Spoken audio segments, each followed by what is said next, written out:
Absolutely. So I've got the set of these little guys, and when I'm drinking wine from them, I have these little German uh little wine mugs that keep your wine a nice temperature and are very pleasant. That I don't know who those aren't from my family. I think those are from Will's family. But Listen, we love to see it. you know, we all of our stuff, as much as possible, is like hand me downs and family antiques and stuff like that. I know some people are like, "Oh God, it's so tacky, get it out," but I'm like, it's free shit. It's free stuff. Why would I not take the free couch? I don't care that it's ugly.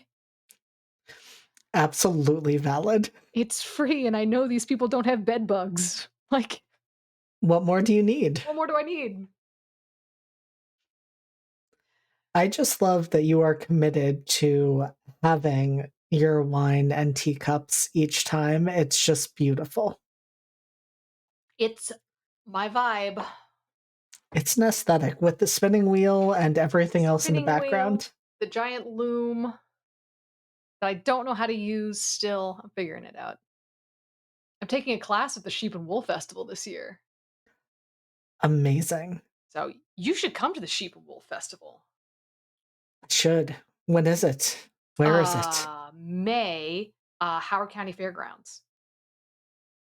Interesting. Note to Steph, because you are watching Steph, make note of that and see if that works on any of our chaotic May Mhm. weekends. It's a fun time. If you like sheepies, it's a fun time.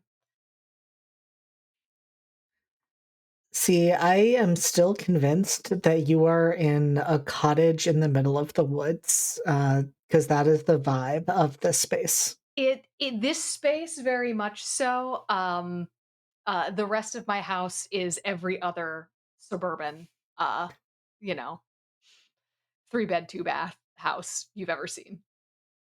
That is fair. Yeah. That is fair. I don't believe it, and I will not believe it. That's fair. That's fair. Assume that my life is much more interesting than it is. I appreciate that. I mean, with the spinning wheel and the loom, how else can I take that? Right. I get it. But with that, we're going to be moving into much less cozy settings tonight. Before we do, I haven't done this in forever because I have not run a stream on this channel in forever. So, hello, welcome. We are live from the apocalypse. We are a not for profit TTRPG studio that raises money for aid organizations and good causes. And we are currently raising money for medical aid for Palestinians. I do not need to tell you why this is important. You know why this is important. And so we ask that rather than giving us subs, bits, engaging with cryptocurrency in any way, shape, or form, don't do that. Instead, donate directly, which you can do either by going to where the subscribe button would usually be, or if you are on mobile, typing exclamation point donate into the chat, which will bring you directly to the link. And whatever money you would have put towards the channel in any other way instead goes to help this cause. They need money a lot more than we do. They will benefit from it a lot more than we will. We will let you know, you can be forewarned that you can subscribe. We cannot remove that feature. Just know that the consequences are very different. If you donate, the McElroy brothers will yell specifically at me. If you instead decide to subscribe, unfortunately, beloved Dimension 20 Dungeon Master Brennan Lee Mulligan will kill one dog for every month you have been subscribed. On a recent stream, we broke over 100. Please do not contribute to that. Just donate to medical aid for Palestinians. I think that's the main thing for this. This game does not technically have any built in incentives, but just know if you donate, I will do something fun with whatever that will give me. Consider it a chaos point. Consider it something unique that will happen, and there will be benefit. It will be entertaining, I can promise. Come on, ruin my day. Let's do it. I mean, I will say, I feel like it's gonna take a lot to ruin any of your characters' days because they have been holding it together so well so far. You know, they just, I'm sure they have I know they all have a breaking point. We'll find out where it is. See, I thought you were going to be like, I know they all have healthy coping skills. Oh, Some of those coping skills are arson, and it's fine. extremely healthy coping skills. Extremely healthy. Light arson, heavy arson, uh my mild to moderate arson. It's a theme. It's a theme. And sometimes some murder, just to, change it up a A little bit. A little little bit of bit. murder. Um and Siobhan journals. Honestly, that tracks. That 100% tracks. Siobhan actually has the healthiest coping skill of anyone. She likes to keep a journal. She learned about bullet journaling from Rachel, who thought it was something very different. Uh, but you know,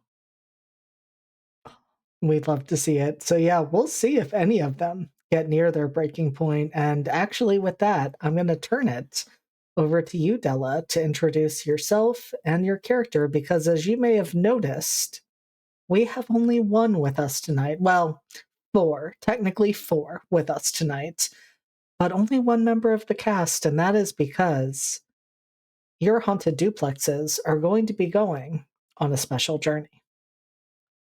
we love to see it. We love to see it. Hi, I'm Della. I'm here by myself tonight, and I miss the rest of the cast dearly. But I am excited to go on this journey. I play Rachel Blauhair, the parent. I play the bearer of the sacred flame, the villain. I play Shivana Ryan, the hero, who just changed her source book That's um, right. the last session. So she's no longer the martyr, she's now the hero. And I play Dr. James Finley, the dragon. uh, I am going to apologize for how badly I mangle their voices this episode. It's been a minute. So we'll see how I do the accents. Della, I absolutely have faith in you because you always do an incredible job with the voices, even when it's been a while. You live with the voices. Because I mean, I've seen you in TKC, and I have seen you like have a character reference to we haven't seen in forever, and just like pick the accent up like that. Yeah, yeah. Yeah. We'll see if my notes kick in. And very quickly, I am JD. I am the storyteller for this game. I will be playing everyone else question mark because we're going to see where this journey takes us and who else might be encountered. As you've perhaps seen in other sessions, it's not as though the population of Slatethorn tends to be around for long when they do show up, and not very good at getting much information out of them, but also who says we're going to be in Slatethorn? And so before we jump in, just a few quick reminders slash warnings. Redacted is a psychological horror game, and this means that we deal with a number of pieces of content that may not be for you, or at least that you should be aware of to step into this informed. This includes cults and cult activity, manipulation and gaslighting, fire and burning, ritualistic murder, medical abuse and neglect. We have had references to suicide, to murder, of course, to toxic, unhealthy parenting. unhealthy relationship dynamics, and things like that. Drowning as well has occasionally come up and is also one to be mindful of, as we have been on an island in the middle of the water, and that is something that can happen. And so, if any of those cross any lines for you, please step away. LFTA has plenty of other content that does not include that. Myself and Della will be using our safety tools as we move through this session. And so, it has been a long time for us since we have been in Slatethorn, or at least in present day Slatethorn. Since you arrived mere days ago, more things than you can possibly count have happened. You met and lost a member of your party 24 hours in. You gained a new member of your party right after that, discovering that all five of you and the spirit question mark that began inhabiting your bodies, well, they all have connections. They all know each other. And you have been trying to put those pieces together. You have also found out that Slatethorn as an island does not seem to be what it appears. That someone externally has been watching all of you, at least since you arrived in Slatethorn, if not perhaps longer. You have an awareness of who this might be. You know that one member of your party has a specific connection to them, in fact, works for them. But you have been no closer to answers. And in fact, have seemingly broke reality to appear in different versions of Slatethorn. Some overtaken with nature, some from different times. Indeed, our last one was a brief visit to a Christmas special where you all helped Abraham understand the true meaning of the holiday and mortality. But where we left you all before Abraham had a chance for some self knowledge and self reflection was in preparing to separate, to go to a few different places. You wanted to spend some time back at the History Museum. You wanted to go back to the hotel, which was now intact and had not burned down, so that you could get Mara's notes where they had left them. And just as you were preparing to make these treks to different places, Abraham had disappeared. And the rest of you saw this happen. He flickered in and out. He was no longer there. And you all had a moment before the world started to shift around you as well. Where we begin tonight's story is not on the island of Slatethorn. It is on the highways of the American Southwest. And you are sitting in the driver's seat of an RV, a familiar RV, at least for one of you. You are passing miles upon miles of sun baked earth, sun scorched pavement, and there is no one else on the road. There is just you in the driver's seat and Siobhan sitting behind you.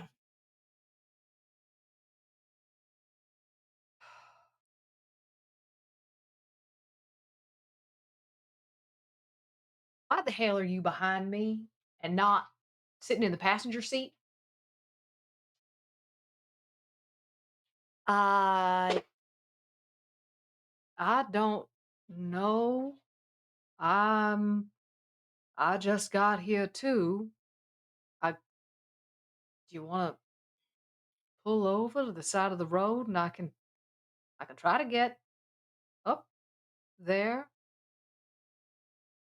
Yeah. Come on. Ain't a fucking taxi service. Okay.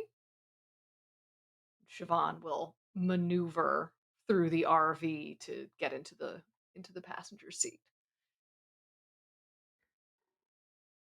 And Rachel, when you glance over at the passenger seat before Siobhan moves there, there's almost a flicker of something, like almost an oil slick in the air, but it may just be the way the sun is coming through the glass of the window because there's nothing there when Siobhan sits, nothing that impedes her ability to do that.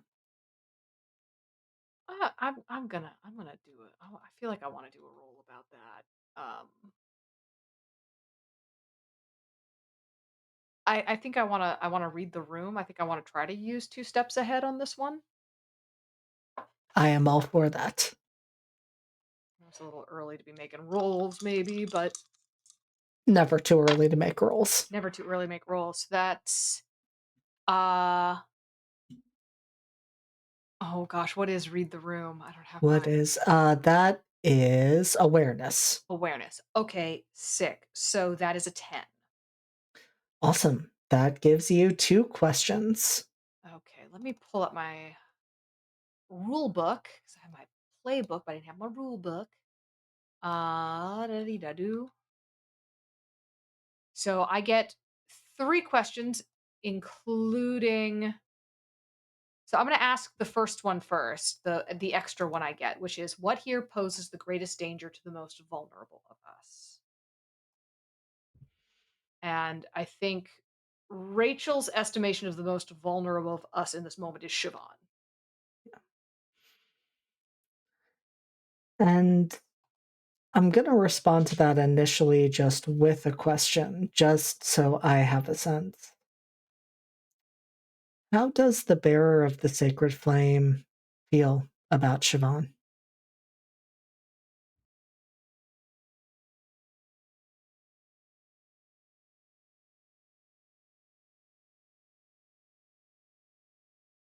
She's the beauty my mother wanted me to be.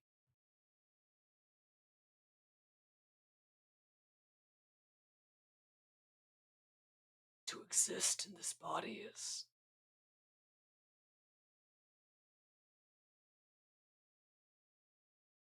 a unique horror.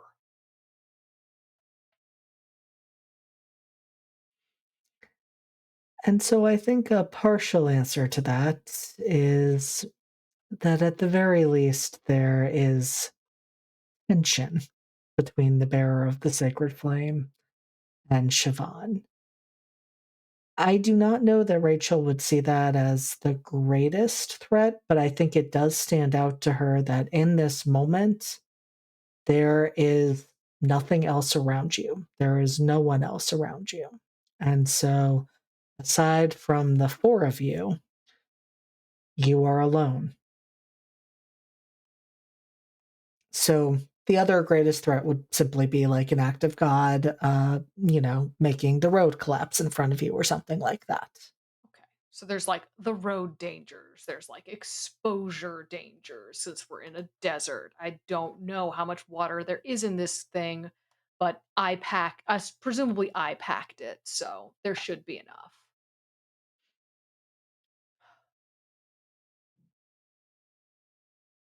What what clues do I see from the past? And I want to ask this sort of from both eyes, from sort of like both of me that are sitting here active. So, with that, a question that I have for you, Della, is Once upon a time, if I am remembering correctly, you made reference to the bearer of the sacred flame having an RV that was burned. So I'm curious to start with an answer to that question. What if his belongings are visible here right now?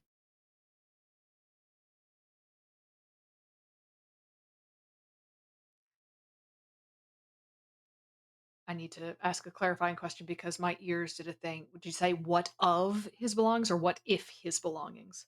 What of his What of his belongings? belongings?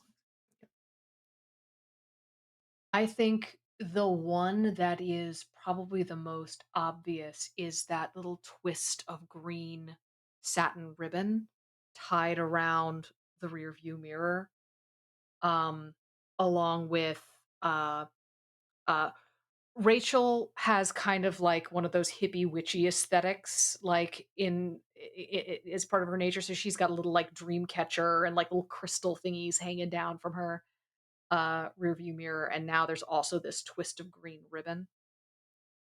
Um, I think Siobhan may have um on her way up into the front seat may have tripped over their like they've like got like a chessboard. They've got a through the looking glass, like it's a chessboard that like it would just be the box like folded up, but when opened, it's a green and white marble through the looking glass chessboard. Um, that's one of the very few items that the bearer owned and did not burn. Those are probably the two things that are visible here. Um, there might be as okay, I just heard some thunder. I don't know if that came through my I got audio. noise gated. That's good, probably for the best. But if I suddenly drop, it's because thunderstorm Atmosphere. atmosphere. I think there's an element of like in the RV, as you sort of move sort of like further back from like the front, like the upholstery changes to look more like the upholstery that was in the bearer's RV as opposed to in Rachel's RV. Um, and like there's just some of the detailing is that very like 60s, 70s style. That's also not Rachel's vibe. So I feel like it melds pretty seamlessly between the two, but you can notice it in the upholstery. And I'm gonna ask a question before I include a few other details, but I'm wondering both the bearer of the sacred flame and Rachel have had RVs. How would you describe each of their relationships with that home on wheels? I think they both actually had relatively similar relationships with it. Um, I think I think Rachel's is far more uniformly positive. I think the bearer's was initially uh kind of like a this is like like a last resort type thing. Like I've got to get out. I can't be where I am anymore. This is my way out. Oh, this kind of rocks actually. And very much embraced the sort of nomadic lifestyle for a little while. Finally burning it along with all their other belongings when they felt it was time. Rachel, like Rachel like dreamed of like riding around in an RV like when she was young. Like she saw them, like she saw like RV campers going around and she was like, that, I want that. I want to be able to go wherever and have nobody tell me what to do, where to go. And so that's actually one of the things that she's really missed on Slate Thorn is her car, her RV. Like, and the separation from that was really grating on her. Like, and she bitched about her truck all the time, but like this is what she's missed. Uh so for her, I think sitting down in here, there's like an intense relaxation of like, I got my wheels back. I got my home back. And I think the space really reflects that, where it feels welcoming, it feels inviting, and I think the piece you also begin to notice is that there are other items as well, that it is not only items from the bearer of the sacred flame and Rachel. There are things of Siobhan's, there are books of hers, there is music, there is, I feel like Finley is the sort to probably, have a flask. So things like that, where it is, you start to realize as you look around, Rachel, that it is like all four of you are existing in this space, and it doesn't feel cluttered. It doesn't feel like you're intruding on one another. It feels like it is comfortable and welcoming, even with that tension with the bearer and Siobhan. So there's a lot here that does feel like it kind of belongs. Like there's tension with the bearer and Siobhan. I imagine there's some tension between Finley and Rachel as well. They're both very strong personalities. Uh, what doesn't belong here?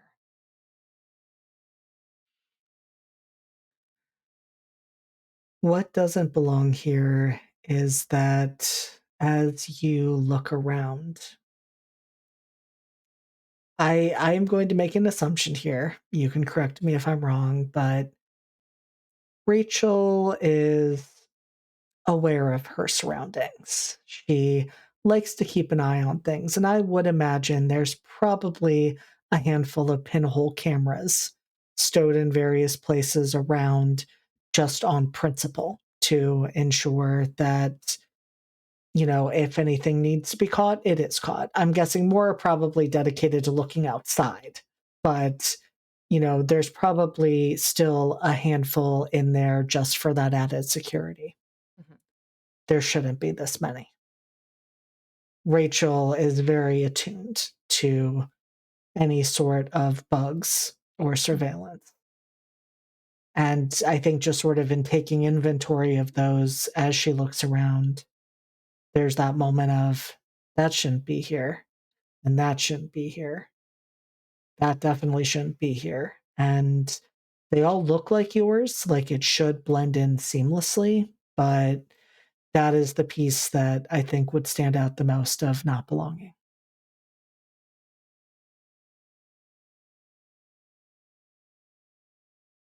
I think Rachel is just going to kind of stream that information over to Finley, but is not going to speak out loud to tell Siobhan.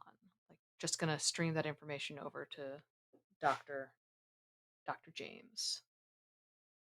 Um, say, well, I didn't take us out here, so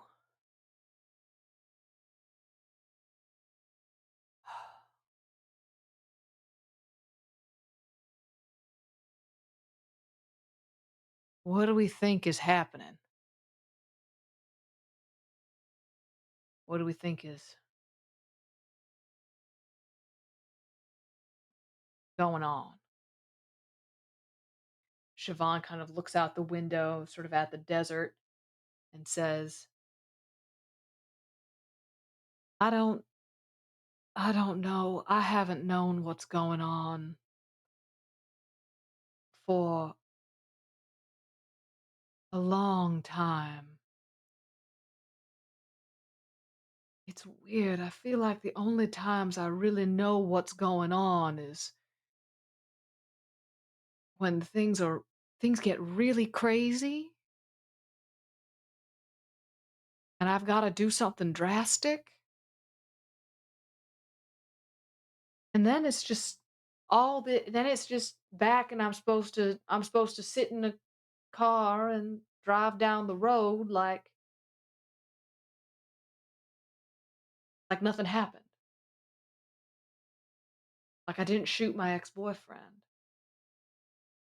Like I didn't the ghost of my ex-boyfriend. Like I didn't try to drag Sophie out of a wall of burning flame. That none of that ever happened. So yeah, no, I don't know. I don't know what we're doing. I don't know why we're here.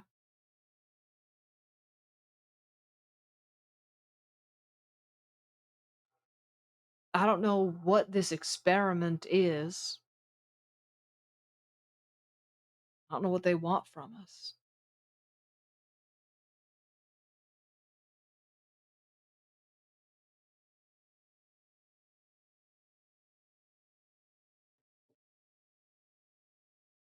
And there's a moment of silence that follows that, and Siobhan has never, I would imagine, been out to the Southwest. And so I would imagine it's a bit of a shock to her. And I guess I shouldn't assume with Finley either, but He's never. so I would imagine for them it's a little shocking to see how large the sky looks out there.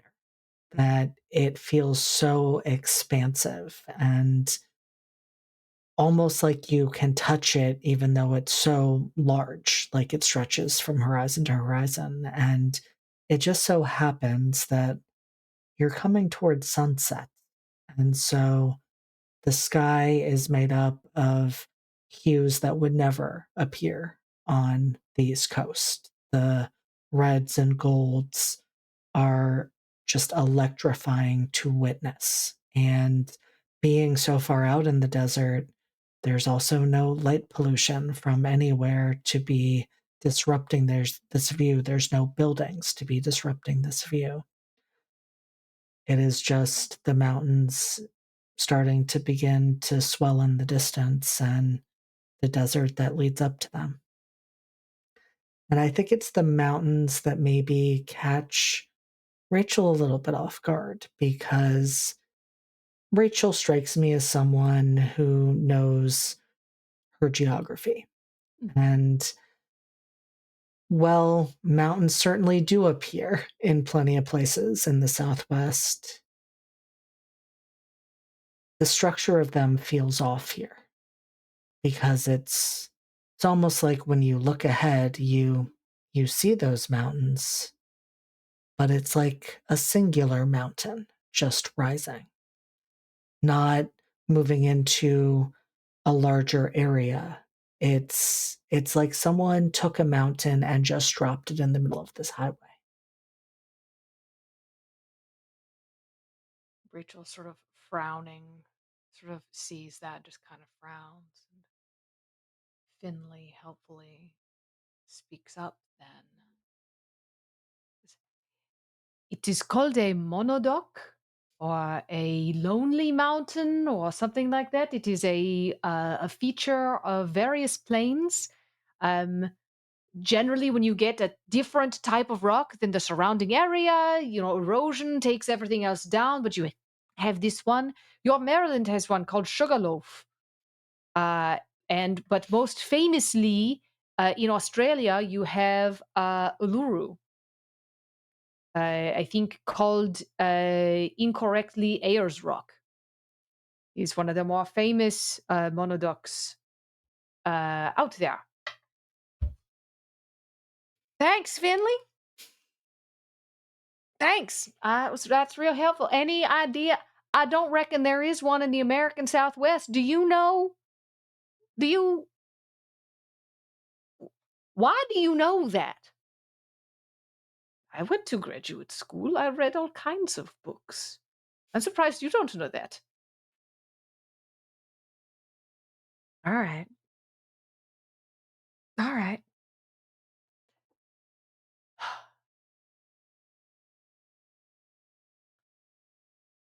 What do y'all wanna have to left some kinda, like, book in here for the mountains of the American Southwest and let me know if there's a singular mountain out in here?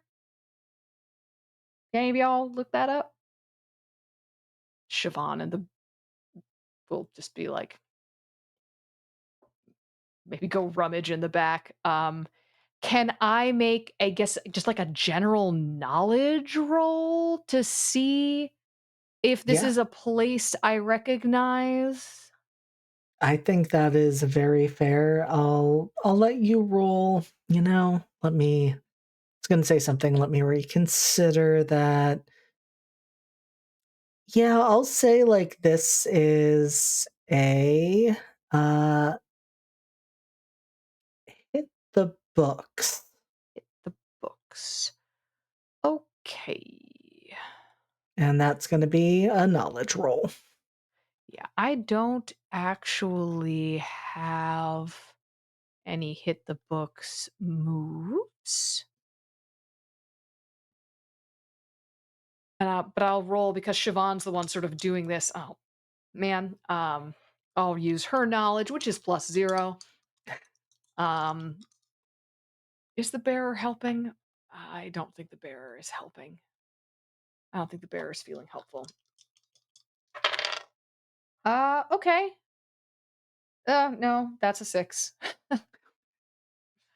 So that's what do I mark? Do I That you mark an insight for mark an that. insight? All right. Getting more insightful by the moment. You know, we live and we learn.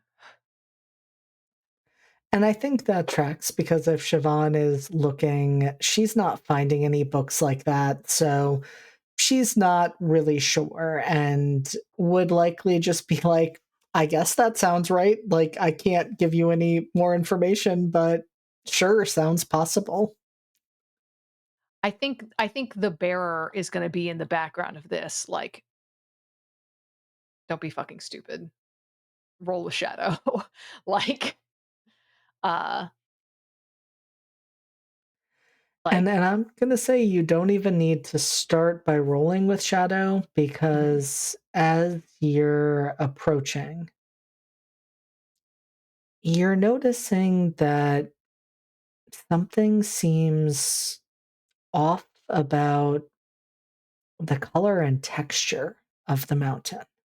Like, not only does it look strange from the standpoint of it not fitting in with the surroundings, but you're realizing it's looming on the horizon, getting ever closer, and it is pitch black with jagged points.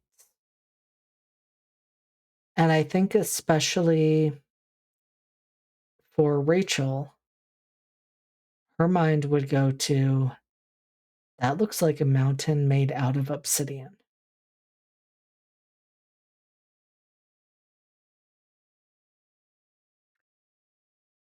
Yep.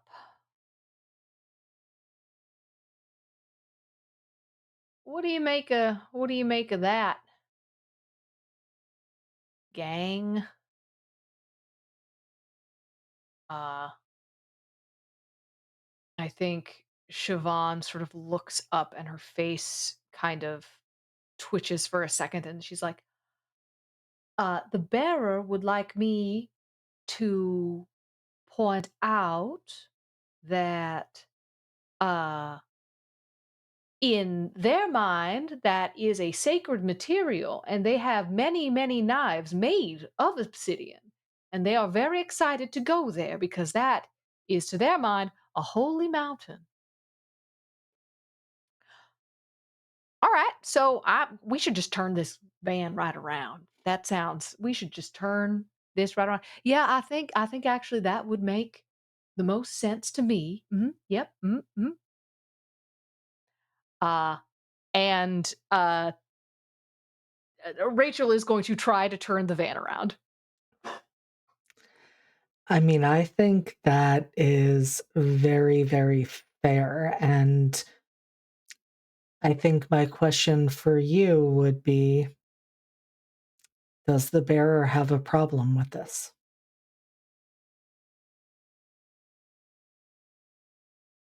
The bearer is pretty sure we will not be allowed to drive away from it. So the bearer is just like, "Your attempts at fighting destiny are hilarious. Have you learned nothing?"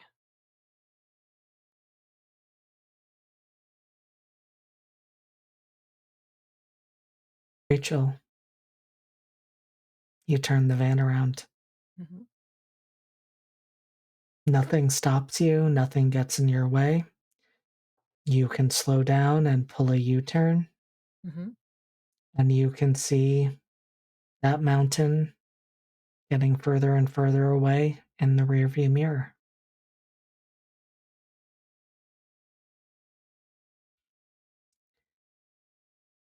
How much is Rachel looking at that rearview mirror? I think Rachel is looking I think Rachel is living in that rearview mirror right now. I think she's barely glancing at the road in front of her and is really, like, keeping her eye on that mountain because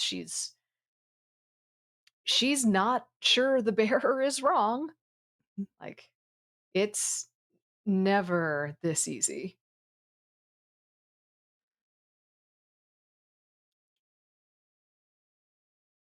Rachel, you're looking in the rearview mirror, and it takes a moment because this is further in the distance than the mountain, which you have already bought yourself some distance from. Mhm. And I think there's a moment where you think, is that a large flock of birds?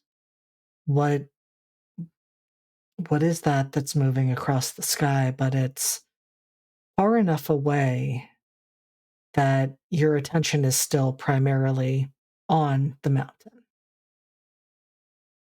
until that shape gets closer and closer. Not to you, to the mountain itself. And you realize those aren't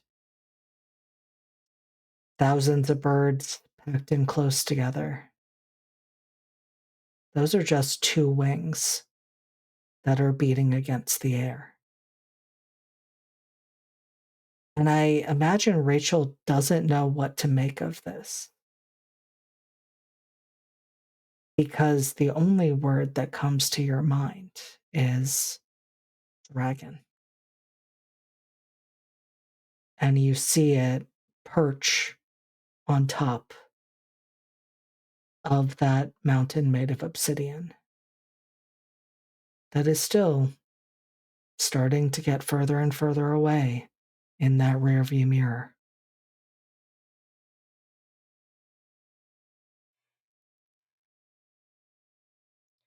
I think Finley and the bearer speak at the same time. We have to go back. We have to go back.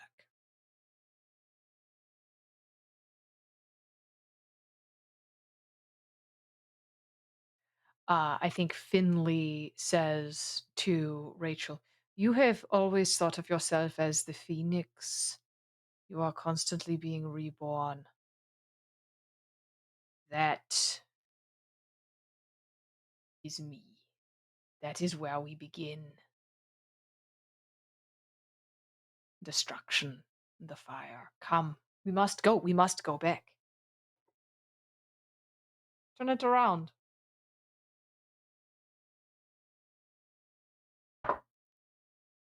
Rachel slams on the brakes, and I think Siobhan goes, "What?" She's like, "Oh shit, sorry about that, sorry." Picks herself up, like, what the fuck? Give somebody some warning first. Jesus Christ. We'll go to the mountain, but first, we're sweeping the van." And she is going to uh, take out every camera from the van. Um, she is going to reserve a single one of her own cameras and put it like a dash cam. She's going to reserve a single dash cam. That's it. Everything else is getting dumped in front of the tires and run over. I think that is very fair and reasonable. And as I said before, Rachel is very skilled at this and knows what to look for, so she is able to clear the van. All right, let's go see about this gigantic flying lizard. Probably gonna burn our fool heads off. I mean, okay, stop. Stop.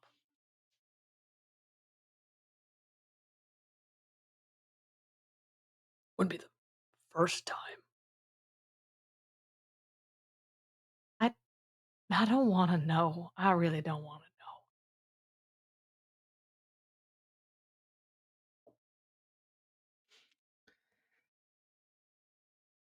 And so, Rachel, as night begins to fall, you turn the van around, you approach that obsidian mountain, and you see against the pretty much blackness of the sky, because, of course, there's no moon tonight.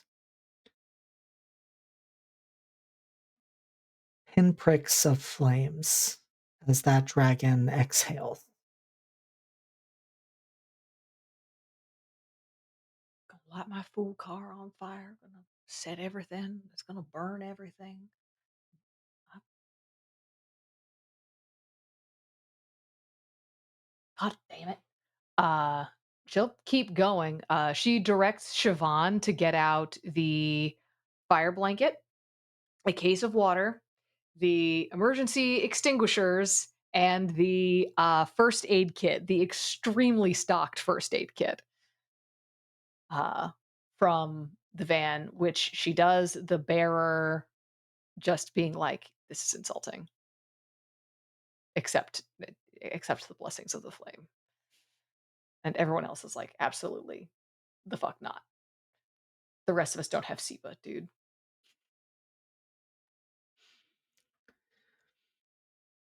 I'm curious as the van approaches. I know, of course, Rachel is busy, making sure preparations are in place, safety is being addressed. But I'm wondering, starting with her, what is going through her head?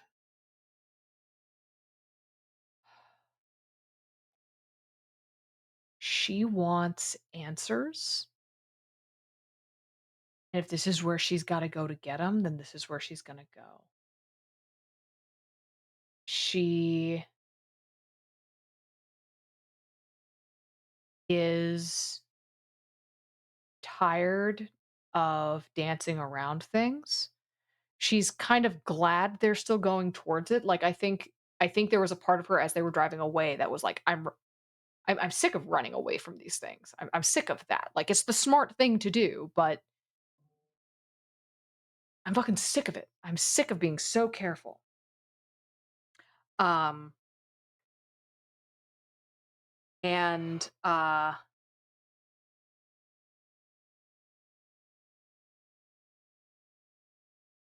yeah, I think there's just sort of like this grim like, all right, let's see what this tells me. Cuz she's not actually hopeful that this is going to give her answers. She's just like maybe. Maybe this will give me something. I think the bearer is in kind of a state of like almost like religious ecstasy. the bearer is looking at this, and if they were in their own body, would be like rocking back and forth and like praying and like probably would be like busting out a lighter and burning themselves or doing something else feral and nasty. Uh, you know, Even now, like, I think that's being expressed, like, Siobhan's hands are moving and, like, sort of absently, in the motions of, like, striking matches, clicking lighters, and sort of moving through the various motions of lighting fires, like, even though there's no, like, fire-making material in front of her. I think Siobhan is kind of like being a little bit swept up in the spirit of like adventure of this. Like, I think there's a part of her that's like, "Oh, I'm going to the lonely mountain where there's a dragon. This is just like the Hobbit. I'm gonna go fight Smaug. Am I gonna get to go steal a cup? This is sick. This is rad." And is trying to remember the exact type of bird, the bird that knocks on the door, really trying to remember the bird that knocks on a door. It's a thrush. We know that. Siobhan can't remember. Uh, and is trying really hard to remember the bird that should knock uh, on Durin's gate, um, to let them into the mountain. And I think I think Dr. James Finley is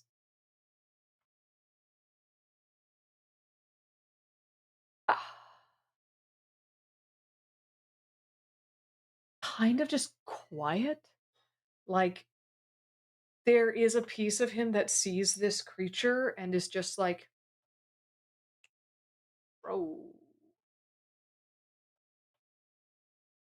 Uh, like, recognizes the danger, recognizes the, power this thing has, but in the same way that he responds to,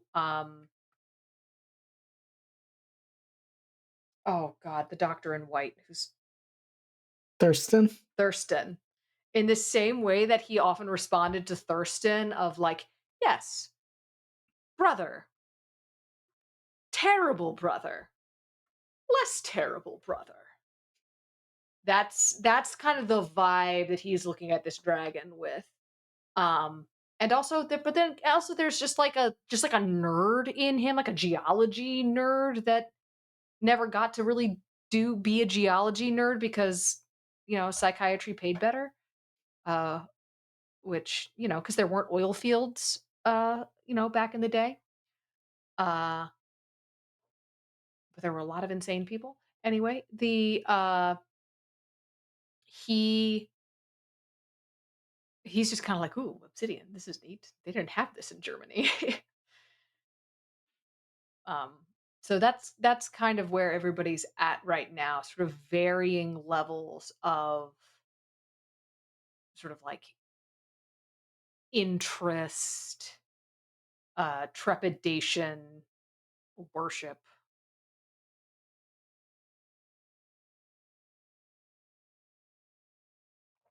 And as the four of you are having these moments, these reflections, this excitement, and you are approaching the mountain, Mhm. nothing stands in your way. Nothing interferes. You reach the base of it and can pull the van off to the side. And you can see in front of you a path carved up the side of the mountain, zigzagging its way up, that is perfect for walking.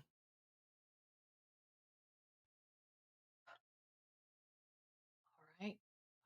We the two of us will get out, and Rachel will pack a bag with necessary supplies and a second bag for Siobhan. Siobhan can know about The Hobbit, just for the record. We'll say that she read it while we were on this road trip. Yeah, exactly, Yeah, exactly. She read it recently. It was the book on tape that they were all listening to yeah. in the car, in the car. Because Andy Serkis is a genius. I assume Andy Serkis does The Hobbit as well as Lord of the Rings. I don't know that to be certain. Uh, it's a fantasy universe. It can happen. Yeah, so, she will pack 2 bags of stuff, and I think she's gonna keep an eye out for that, like, oil slick of that additional presence. Give me another awareness roll just for funsies. Just for funsies. Another 10. All right. You don't see that oil slick in the car with you, but as you step out of the car, it's a moment where it flickers in the headlights before the headlights go out.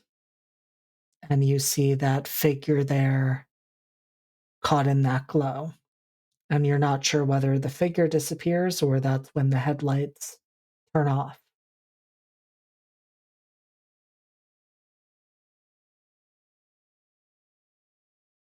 I think Rachel's gonna sort of look at that and just be like, "Hey, buddy, you don't have to hide like that. None of us here are trying to fuck with you.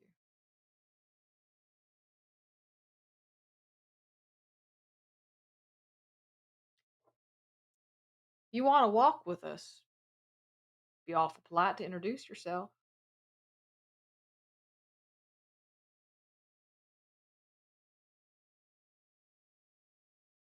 And there is not initially a response. There is instead just a few moments of continued silence. And then, and I just need to make sure I'm not gonna contradict anything I have ever said before, so give me 2 seconds to actually reference my notes really quick. Notes? You take those? Not in a way that makes any sense to me or anyone else. Yeah, I have definitely written a note for myself that just says, "They did the thing," in all caps, and I was like, "Cool, good."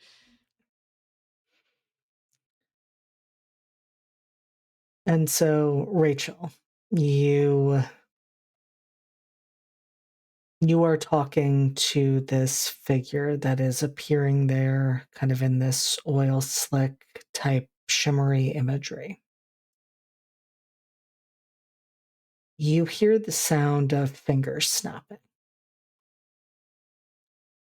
And then in the air, it just says 2 words written in flame: the devil. Siobhan, like, gasps and crosses herself, and, the bearer just rolls their eyes like, "Oh my god, dude." And I think Siobhan sort of or, Rachel sort of nods, says, "Alright. Do you go by the? Shall I call you the devil?" And this time there is no response, no acknowledgement of the question. Yeah, that's fair, I'm being kind of an ass. Uh, Well, the devil, I have said, "Get thee behind me" enough times in my life.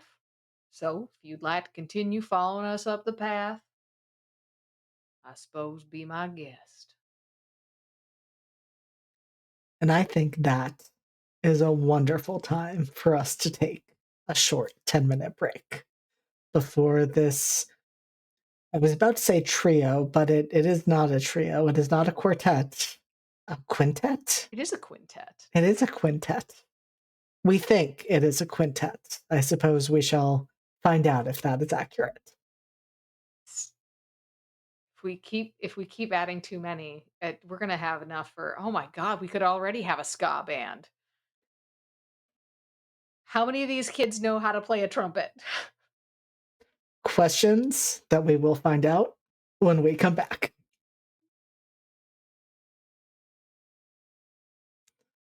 All right, we are back on the best slash worst road trip ever, where our haunted duplexes are preparing to hike their way up an obsidian mountain to do something with a dragon. I don't think we've remotely established what that might be, but you are going on an adventure.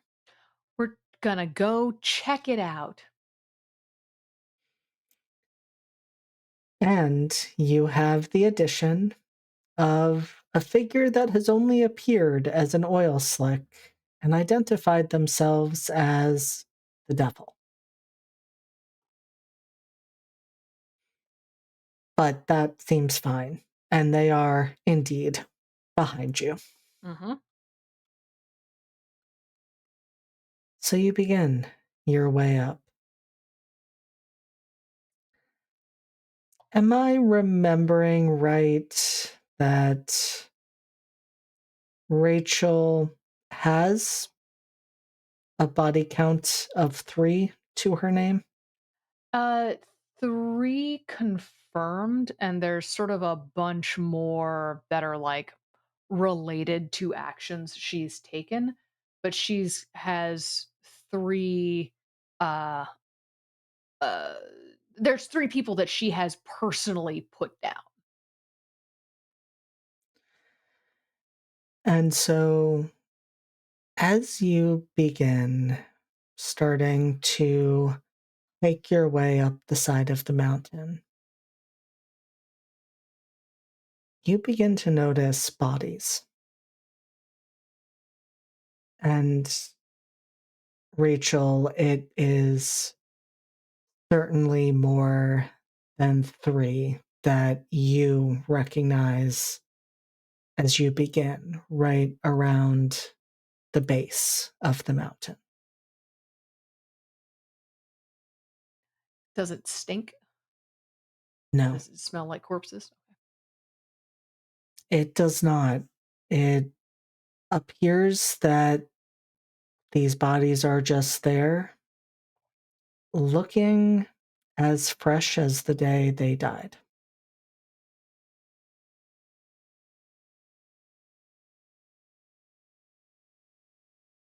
And it stands out to you as you're scanning the bodies that one of the many you recognize is the body of your father.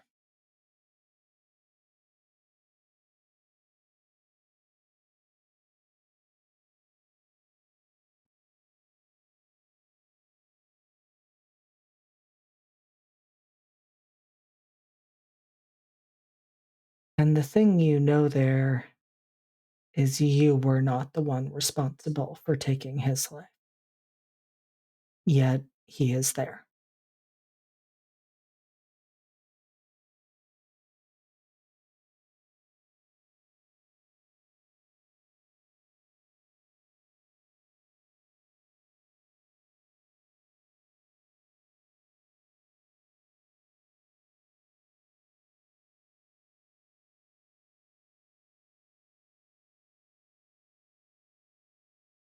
You were a shit dad.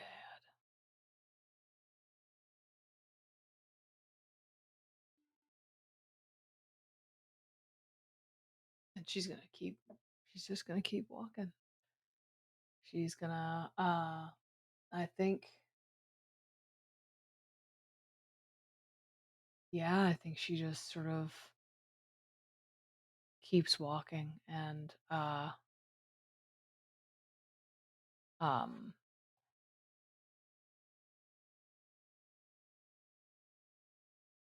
trying to remember. I'm trying to remember people's names, and I'm bad at this. Uh,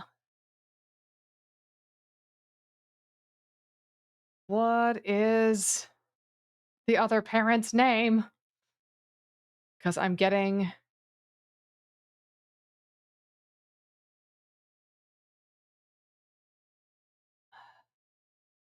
okay, sorry. I was getting Thurston and Abraham mixed up in my head. Got it, Uh, okay.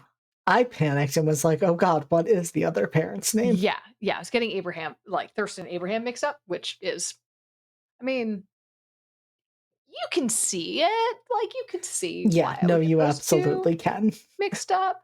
Um, but in this case, it's a I think she, at sort of Siobhan's questioning look, she just sort of was like, "Nah, seriously, Abraham's a better dad."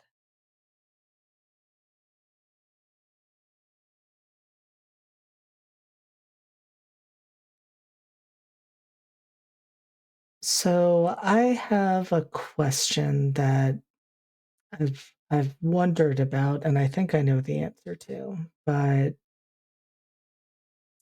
I'm guessing, including your father, many of these bodies knew you by a different name. Between different aliases used,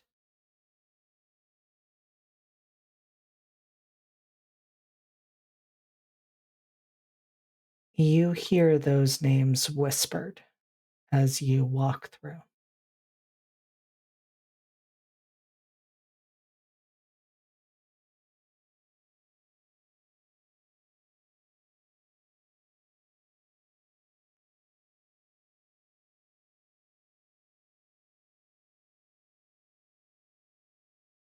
She's just gonna kinda I think she's gonna grit her teeth and kinda keep going. I think she's not gonna respond, to any of it. She's not dropping the mask. I think that is fair, and I think that is very Rachel.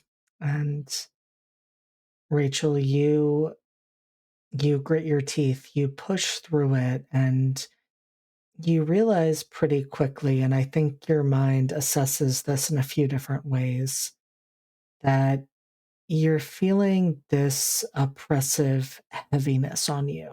And being someone who worked in national parks, I have no doubt the thought goes to like altitude sickness, things like that, recognizing it's very different to be in the desert, walking up a mountain than it is to be on the eastern shore of Maryland.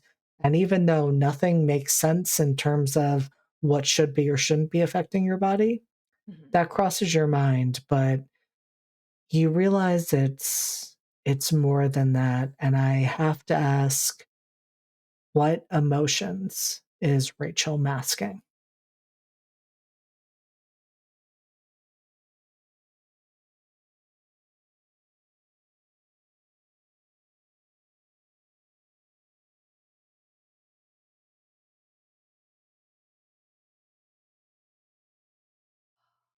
I think the big one is anger, but, like, you and I know, anger is a mask emotion in and of itself. This is very specifically a kind of almost like petulant, childlike anger in and of itself. It's the anger of, God damn it, I did everything I was supposed to do. I lived the exact life I was told to live. I did everything by the book. You're still rubbing my nose in it? I did everything I was supposed to do for my country, for my family, and you fuckers sent me here to walk with the fucking devil? I think there's a bone deep exhaustion of, will it never be enough? Will it never be enough? What more of my blood and marrow do you people want? All my secrets laid bare? Fuck you. I think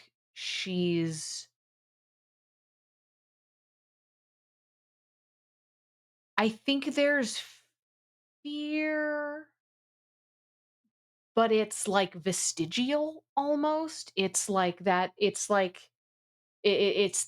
a little bit of like that vestigial fear of like, oh no, I'm gonna look bad in front of the others, where the others are all aspects of herself. Um,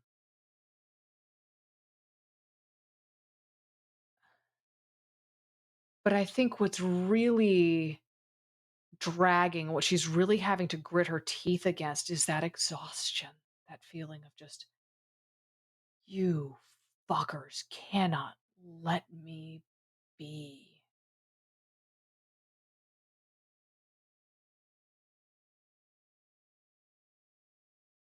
And we're going to circle back to that exact piece in a moment because as you continue up the next leg of the mountain,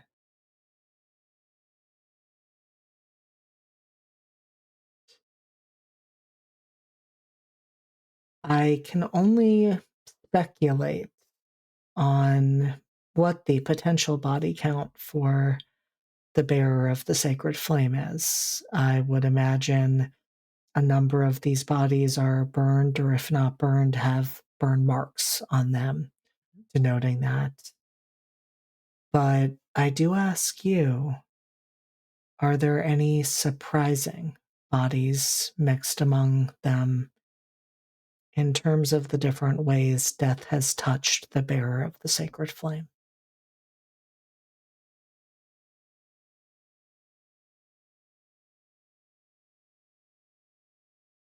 I think the ones that surprise everyone except the bearer are the ones that have drowned.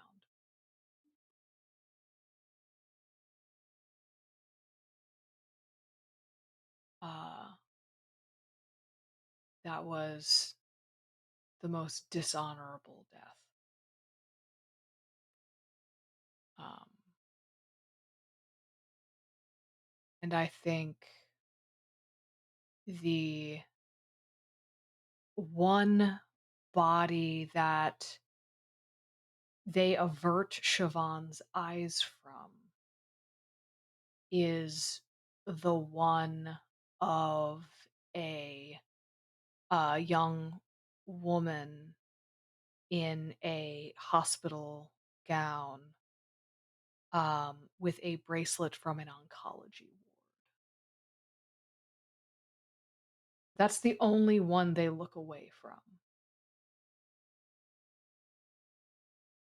Siobhan, the hero, doesn't like to do what the villain tells her to do, and of course looks back at the body again, and picks out some features that she saw in a conversation she had with the bear in a mirror once. Some family resemblance. And like as soon as she notes those things, Siobhan like looks away again and gives them their privacy.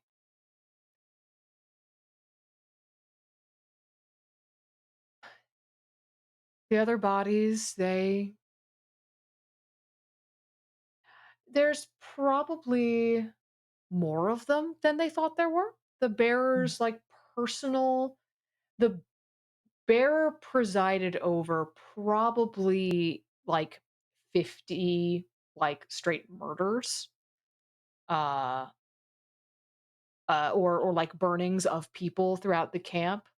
Um, I think other people may have like there may be bodies of other cult members there who then later who died, and things like that. And again, they're not sort of turning away from those.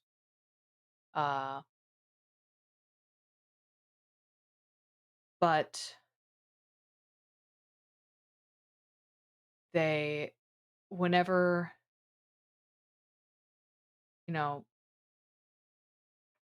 as they're sort of passing through, they kind of keep drawing their little symbol on the palm of their hand. And I think they say to Siobhan,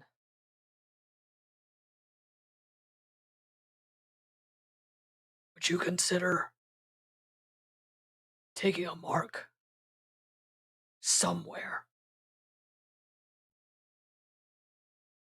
No? What? No.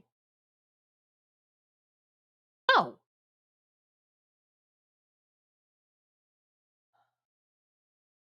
Rachel's body was marked in so many ways it was tolerable.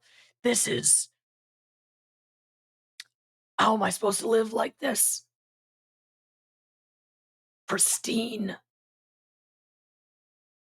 Oh, I'm sorry. My life was not shitty enough for you. I'm sorry that my murder wasn't gnarly enough for you. Sorry the burn he left you didn't stay.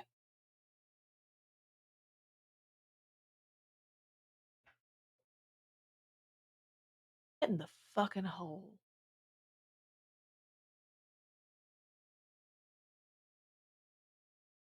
Get.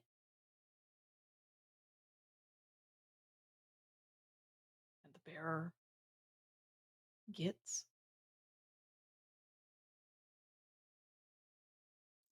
I would actually like you this is an unhinged thing to ask, Hmm. but I would like you to do a shadow roll against yourself. A Oh, shadow shit. roll for the bearer, a shadow roll for Siobhan.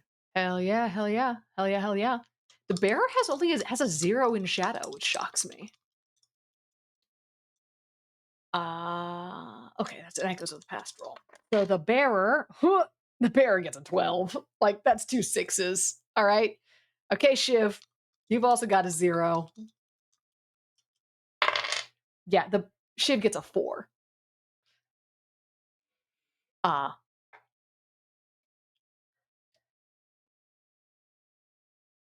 I will not.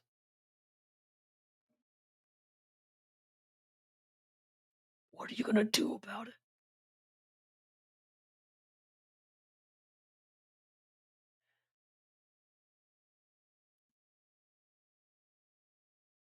What are you gonna do?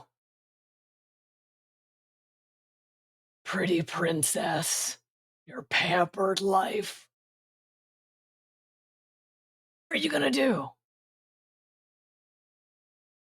Hero. Martyr.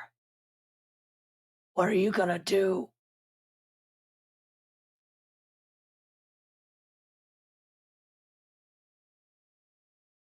You you're a voice in my head.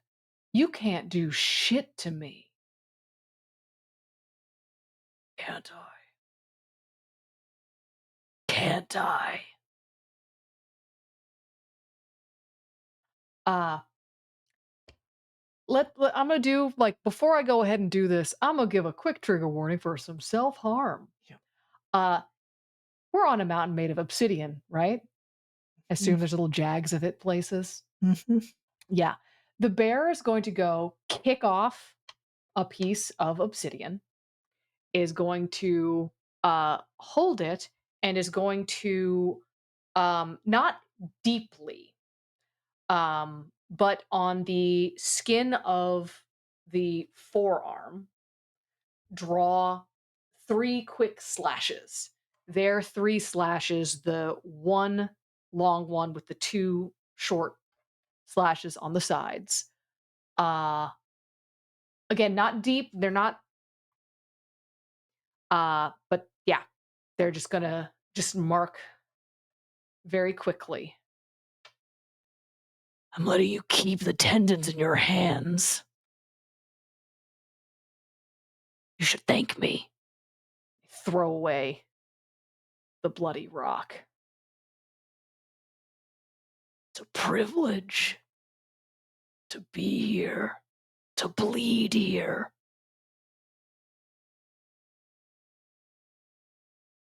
You'll thank me later.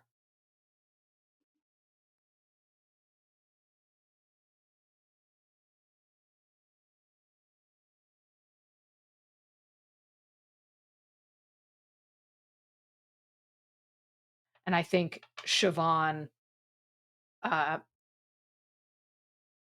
the bearer does not recede. They just sort of loom silently in the sort of that subconscious space while Siobhan stares at her arm. Uh, Siobhan has never intentionally injured herself, and is horrified. I think specifically at how little it actually hurt, uh, just because of the sheer sharpness of the tool used, and then just at the blood, uh, and does not respond. Is just kind of staring at her arm until Rachel like looks at her and is like, "What the shit did you just do? Holy crap! Come on!" And is like goes into the backpack and like gets like a bandage and is like, "What the hell was that? What are you doing?" This- the bearer needed to make a wanted to make a point. The bearer wanted to make a point. And Rachel sort of goes really like intense and says, "I know you're in there, bucko. You leave her alone."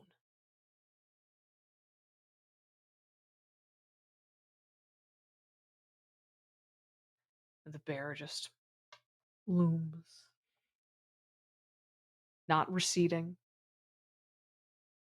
not responding.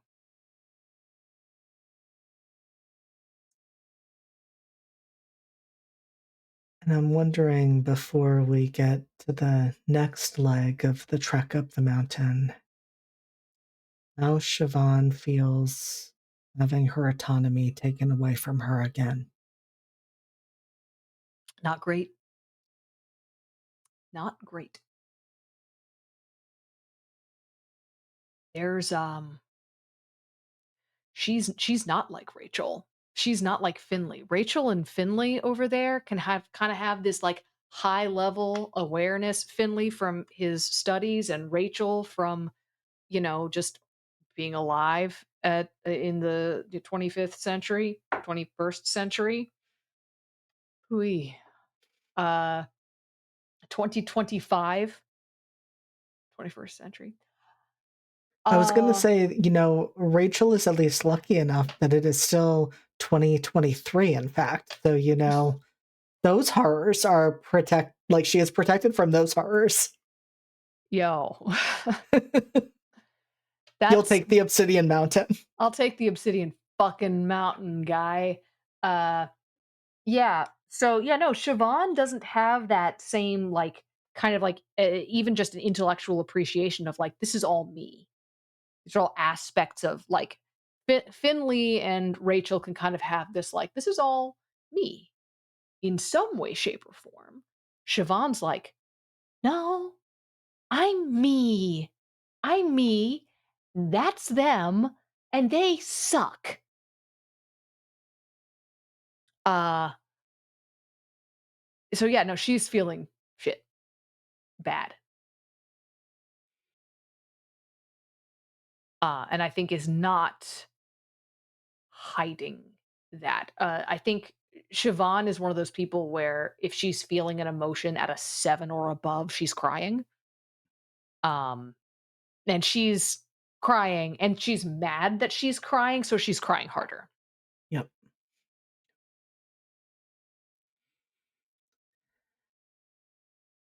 And I would imagine, especially having the villain just take control of the hero, has perhaps shaken some of that newfound confidence that Siobhan was just developing.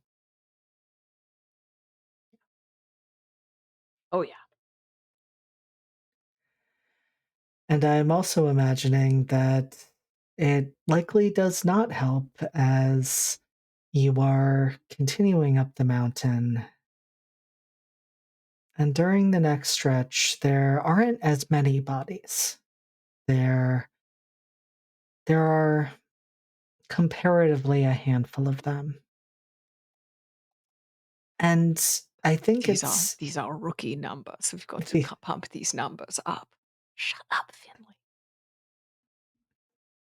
I mean, in comparison of what has come and what will come, Finley is not wrong Yeah. because if anything, I think Siobhan almost feels that it's a little unfair because it's the bodies of those drowned girls, the others who died, ones that she had no hand in killing. It wasn't her that did this. She didn't even know many of them, if not most of them. But she knows their faces from the mural. I think she experiences a little bit of like regression almost back into kind of that martyr mode where the hero might look at them and like steel herself and say, yes, this is why I fight. I think the martyr, like, I think she stops by every single one of them and like lays a hand on them and like tries to remember her face and not the face of the mural that was painted by their murderer. Uh, and that's where she goes. And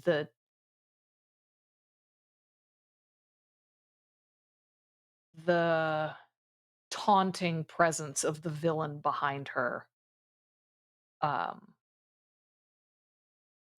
lessens, I think, the ideal cathartic impact of this. And I think that is amplified by the fact that the one body she doesn't see laid out on the ground is that of Isaiah, is that of their murderer. And I imagine she looks around because that doesn't make sense. She may not have killed him, but also she shot him. So that is actually the only body that technically has her blood on her hands. Mhm. So as Siobhan looks around, she sees a flash of movement, and it isn't that oil slick that Rachel saw earlier, that she caught, a glimpse of herself earlier. It is a body, but it isn't on the ground. It is moving. And there is, I would imagine, a bit of a moment of recoiling, of realizing that, but then there's a realization that the movement is wrong. It's jerky, like each limb is on a string, like the body of Isaiah, who is not standing on his own accord, but on someone else's, is being puppeted.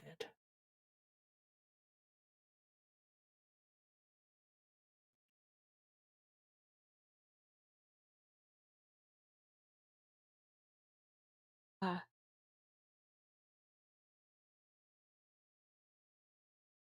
go away?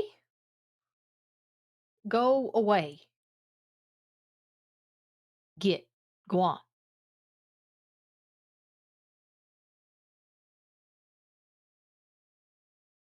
And you hear his voice, but it sounds distorted, almost staticky, as he says, "That what you really want from me?"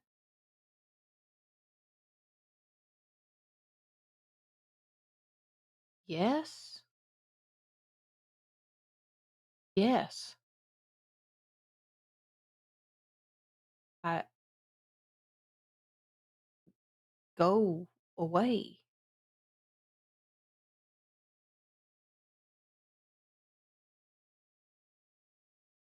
I don't see a gun in your hand this time.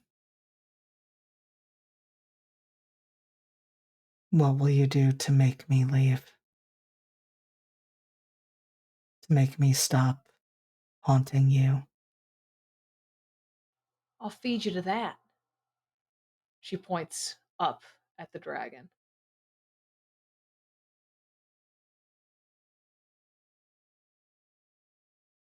Oh, like that is yours to control?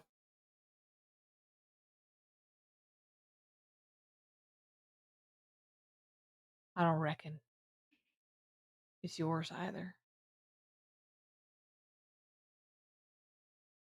Never claimed that it was.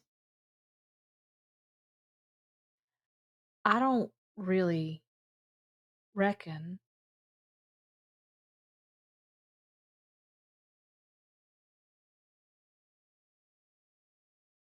you ever controlled much of anything, did you, Isaiah? Even now, when you're dead, you're puppeted by something. Something else is moving you. Some pawn on somebody else's chessboard. Hell, you couldn't even kill people as good as the guy I've got living in my head.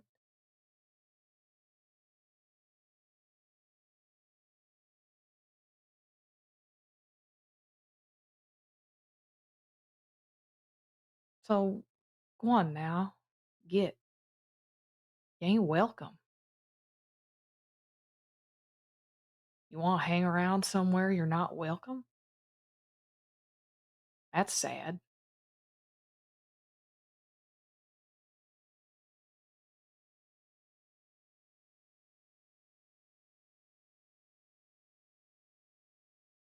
I don't need to be here, Siobhan, because I'm always going to be with you. What I want is for you to never go a day in the rest of whatever existence you have without remembering me. Oh, honey, I've had several days right now where I never thought about you at all.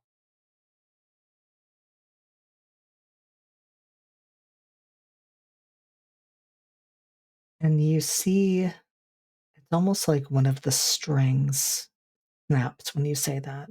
One arm just goes limp at his side.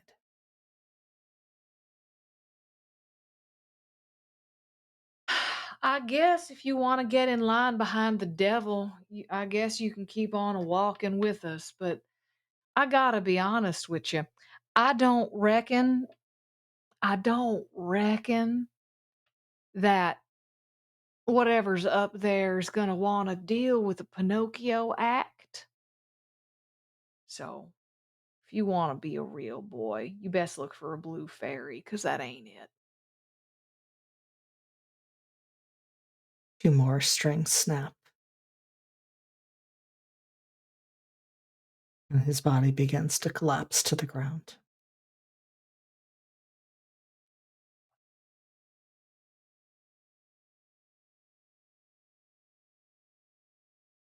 I and didn't you want Oh, sorry. go ahead.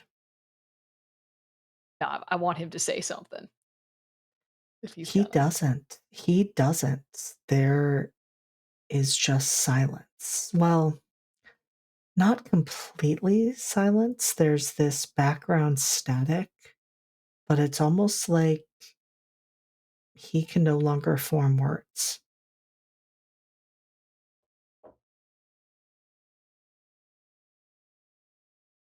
I really hope this isn't actually you.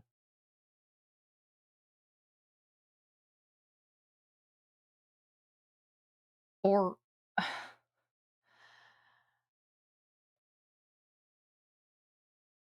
I hope that when you meet Rachel, not Rachel, sorry. I hope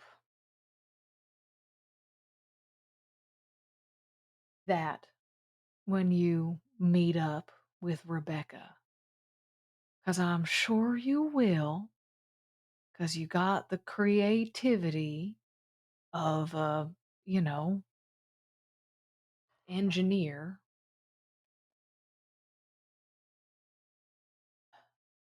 I hope when you meet up with Rebecca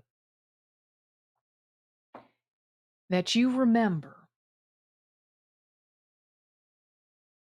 you had a lot of choices you could have made in life. And you've still got choices you could make in death. On some level or another, you chose this.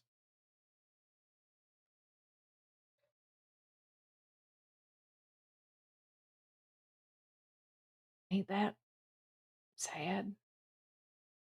Maybe try anything else.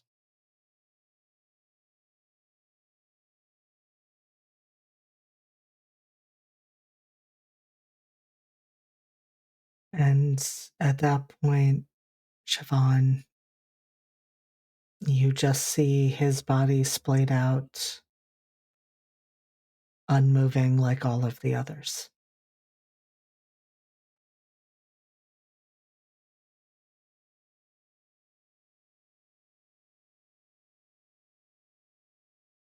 You're nasty. Oh, fuck off.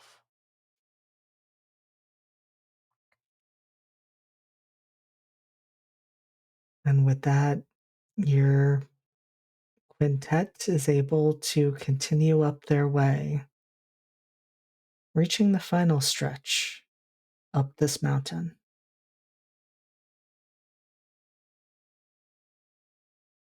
And you can let me know if we need to add to this number, but I believe this includes the most amount of bodies between those who died of TB while Dr. Finley was working, whether that includes the charred remains of those who burned in the fire, and any other instances of death that Dr. Finley may have come across during his time. But at this point, I am imagining that the mountain is essentially blanketed in corpses.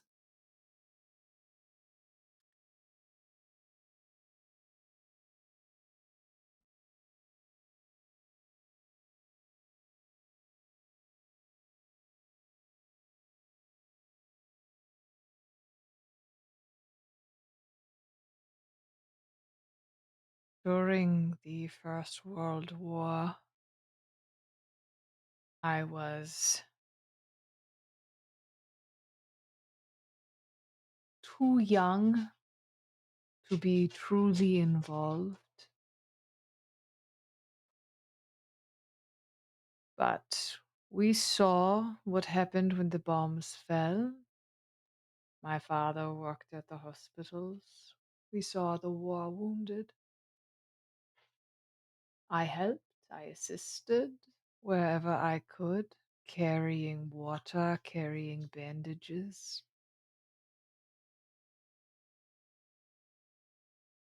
Mustard gas does not kill cleanly. And those who survived. You are so much kinder now to call it PTSD. You give it this name, you give it this thing. We just called it shell shock and treated them with pity.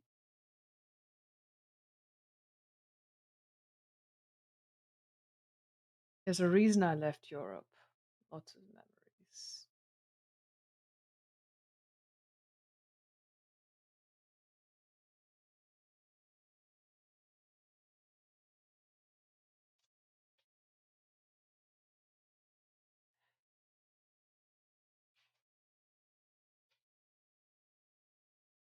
I think as Finley walks,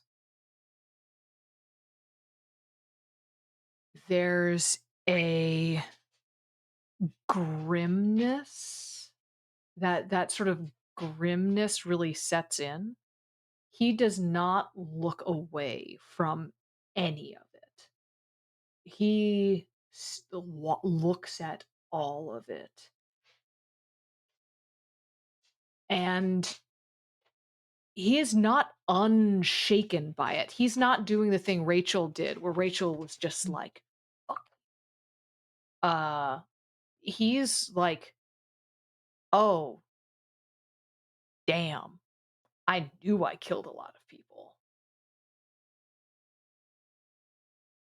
I killed a lot of people.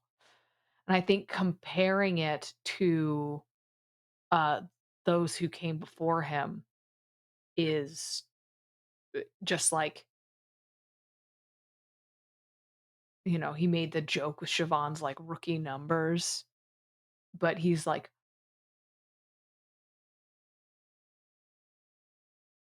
"Oh, this is bad. This is bad. Am I the bad guy? Oh, am I? Are we the baddies? Am I the bad guy? Oops."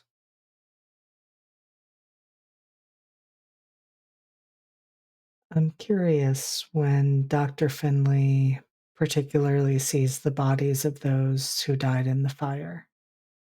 What is his reaction to that? I think that's the point where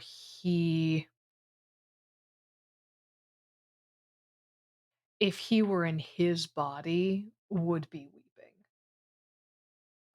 Finley is not a particularly toxically masculine dude.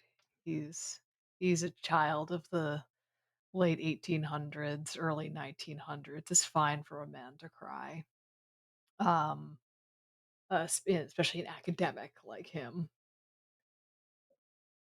Uh, he is weeping manly tears, um, which Rachel is just further irritated by. Um, because now he's questioning at the time when he burned it down, when he was like, "This place has gotta this place has gotta go." It seemed like it seemed like the right call. Like he was saying, like, all these people, if I don't kill these people, thousands more will die.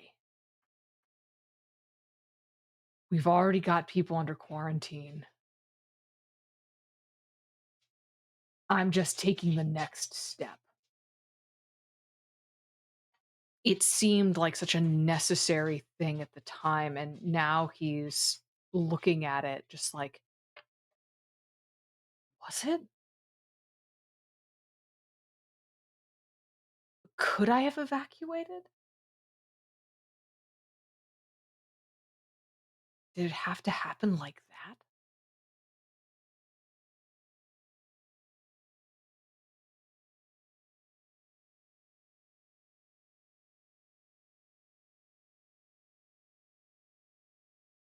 And I think that is particularly demonstrated by the fact that you see, of course, many familiar bodies, but you see the body of your wife. You see probably not well, Finley was on decent terms with Thurston compared to everyone, so Compared to you do see everyone else. Thurston. Mhm. You see Gwyd. You see you see Russell. Russell died before the fire. He did. Okay. But you still see Russell that for some reason he is included in this body count.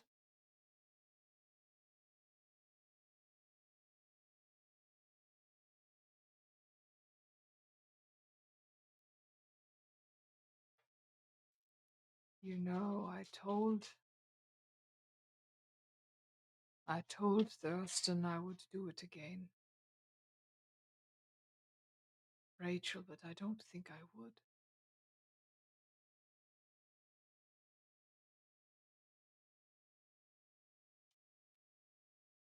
You know, I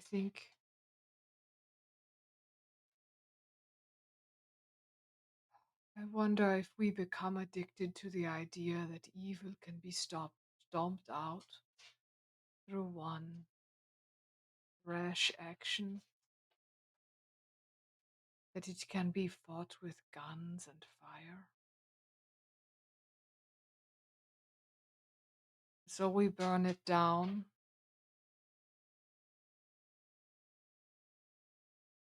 Maybe it would have been better to do another way.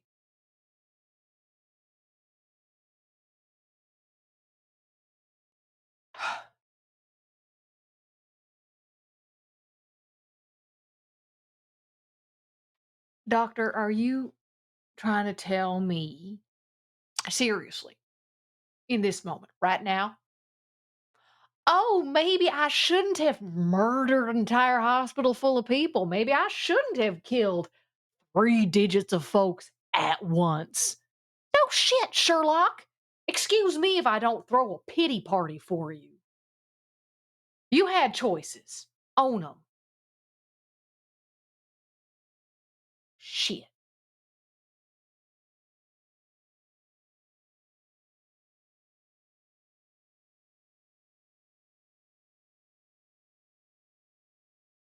Who the fuck pissed in your cereal? What is this about? Huh? Do you not feel bad about all the people you've killed? Actually, not particularly.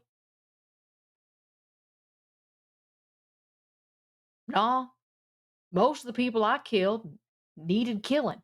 Either they were enemies of the state or they were trying to kill, actually, in every case, they were trying to kill me. So, no, I don't feel bad.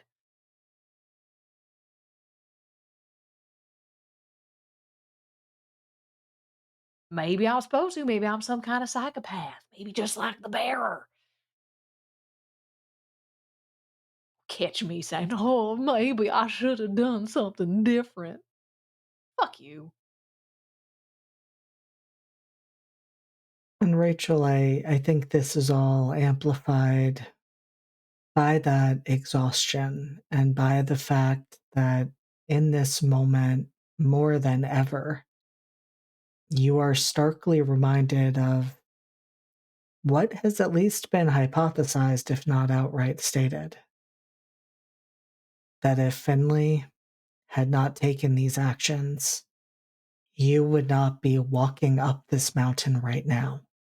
You would not have gone through everything that has happened these past several days. You would not have to be experiencing any of this. But you are because of him and what he did, which he now says, maybe I shouldn't have done, but it doesn't matter because you're all here right now on this mountain in the midst of this hellscape because of him. If you had an ass right now, I'd kick it. Shit.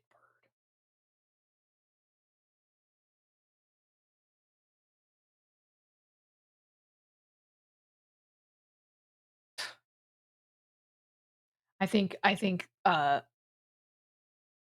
he just scoffs at her. Like,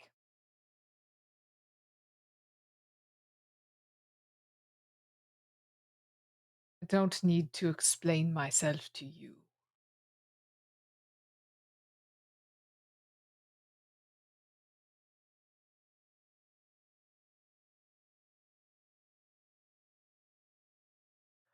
Well, we're walking up this fucking mountain to see your shitbird dragon. So I guess saddle up, Buttercup.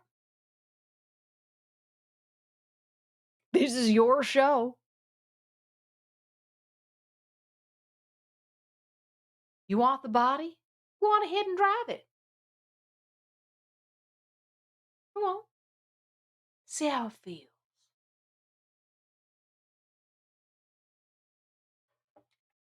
Fine. And I think he will step in and just be like, all right, this is fucking my body now. Rolls up the sleeves. You have enviable muscle tone. Does the body stay Rachel's?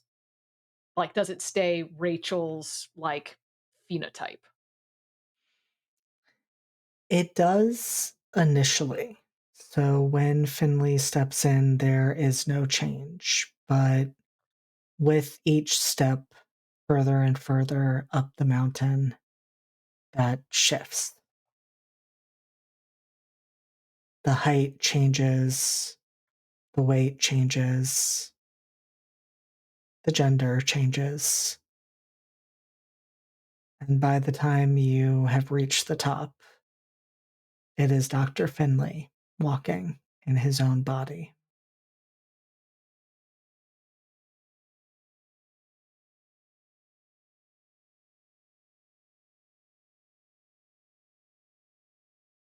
At the top of the mountain, the dragon just sits. It almost fades into the night sky. The scales are dark. The only light source is the slight bursts of flames each time the dragon exhales. But it sits there, waiting, watching.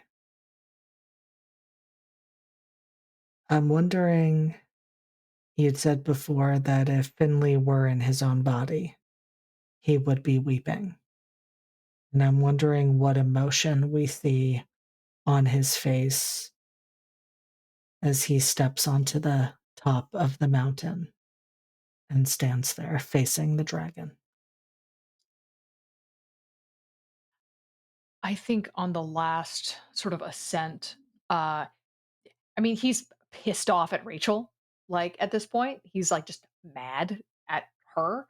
So has not, like, has been fully knocked out of that, like, vulnerable, like, "Oh, shit, I'm considering the weight of my actions," place, and is in full on, it's right where Rachel is, honestly. Like, Rachel did her, like, external processing very neatly, and I think he's feeling a lot of her just residual, just like rage and helplessness and rage at his own helplessness until he reaches the top of the mountain, sees the dragon, and it's just like his stomach drops. And he's just like, oh. That's a gigantic supernatural entity. I am a underfed German.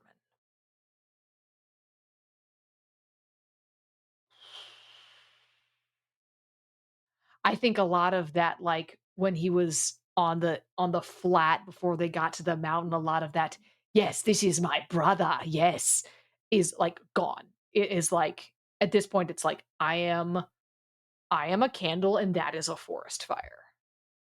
Um, I think there's a lot of just, like, almost, like, echoing to Siobhan a little bit, just like that, "Oh, I am tiny in the face of this thing." Um And I think it takes him a second to sort of, like, collect himself and step forward, and I think he just sort of says, "Guten Abend, Herr Drache. It's a lovely evening, isn't it?"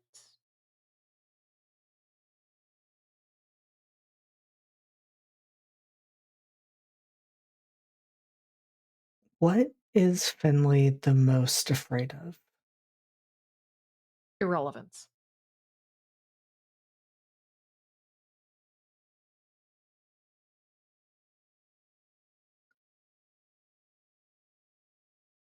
The dragon turns its back on you, makes it clear you are not worth its attention. It's like you said,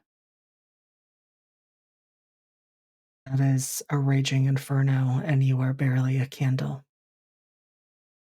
It has no time for you. It has no interest in you. You're not even worth the dragon smiting you. You don't matter.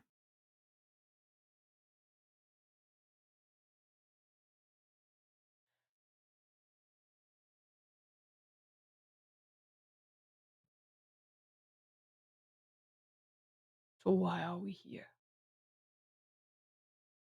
if you do not talk to me?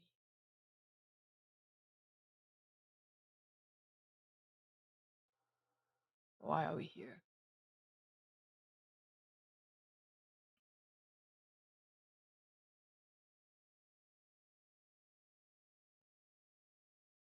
There's another snap of fingers, and the question, what will you do, is written in the air in flame once more.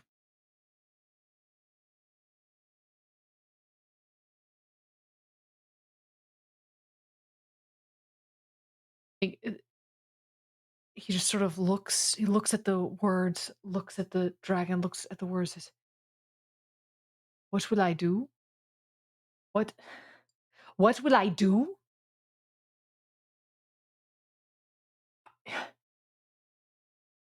I sort of looks back at the dragon and says,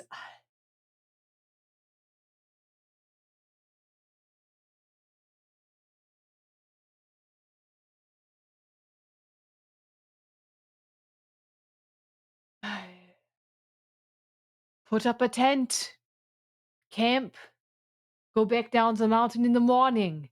That's what I'll do. It's a waste of time. What do you want me to do? Want me to shake the foundations of this place? Want me to rip a hole in it? Flatten this mountain? Flatten that dragon? Outflame it? I can.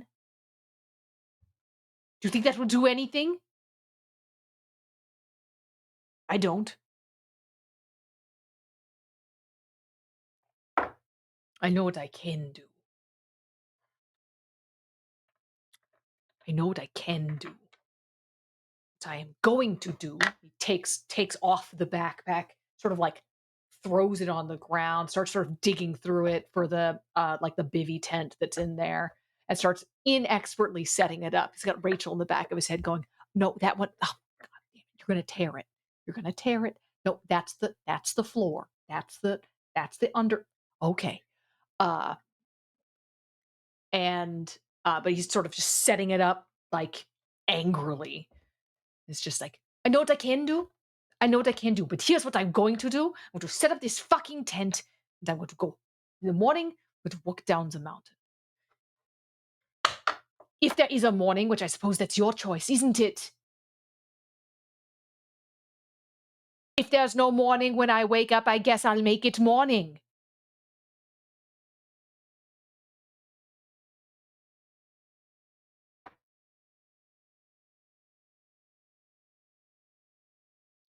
There is no pushback as Dr. Finley begins setting up camp.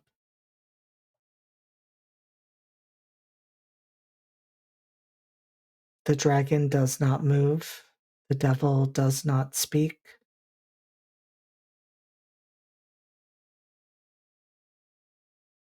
There is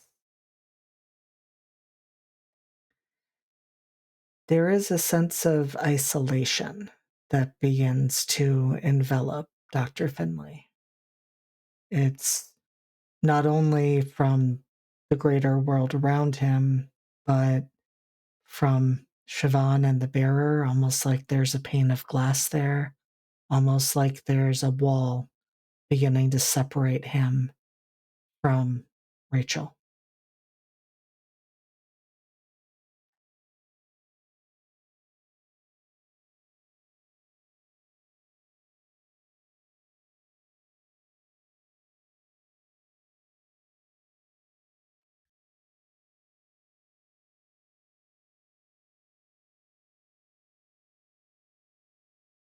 If this is hell, then it is no less than what I deserve.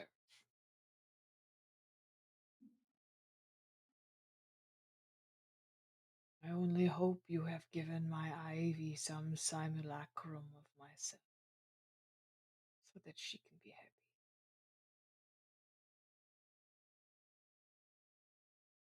That's all internal. He's not saying that out loud. He's not going to give them the satisfaction of that.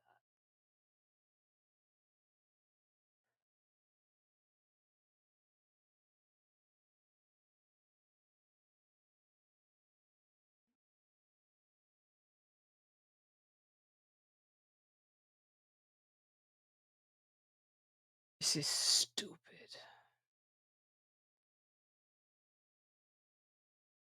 But it is where I am, and so I will go to sleep.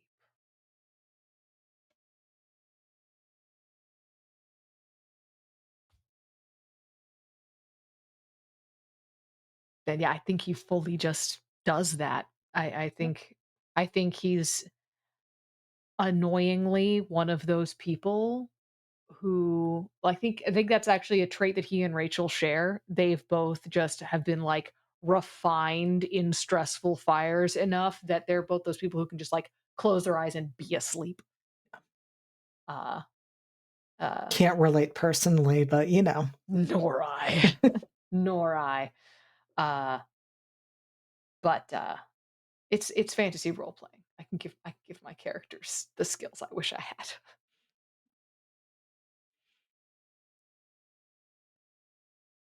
though the ground is hard and the sleeping bags are no match for it, you are able to fall asleep, Dr. Finley, and you sleep and you dream.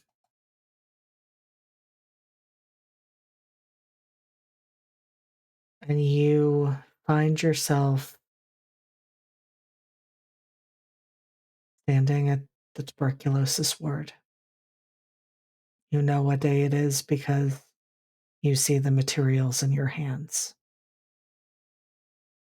And you watch yourself light that fire. It feels like 100 times. You go through those same motions again and again and again.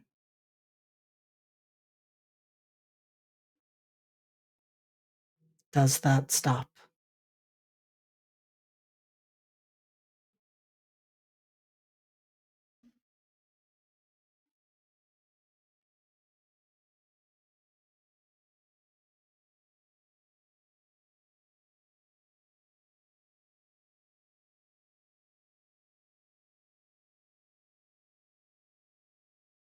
I think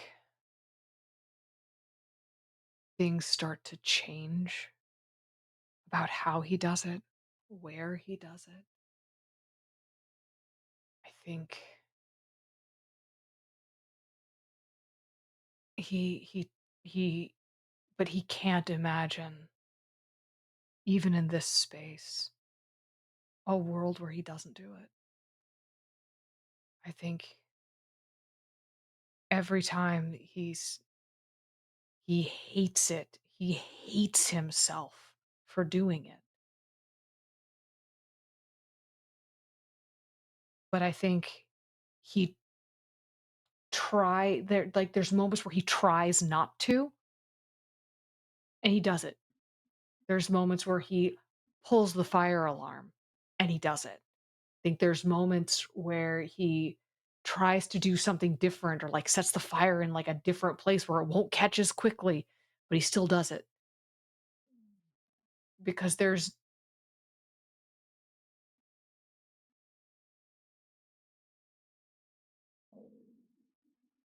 and I think at the end, the only thought he has is, "At least he died too." And I think the question that's in his mind that maybe lingers upon awakening is, why didn't he see his own body?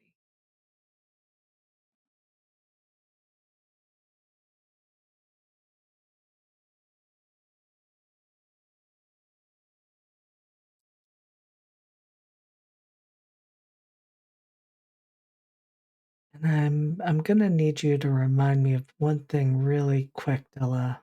What moves does Dr. Finley have? Dr. Finley has Wrath of the Dragon, Red Dragon, and one more breath.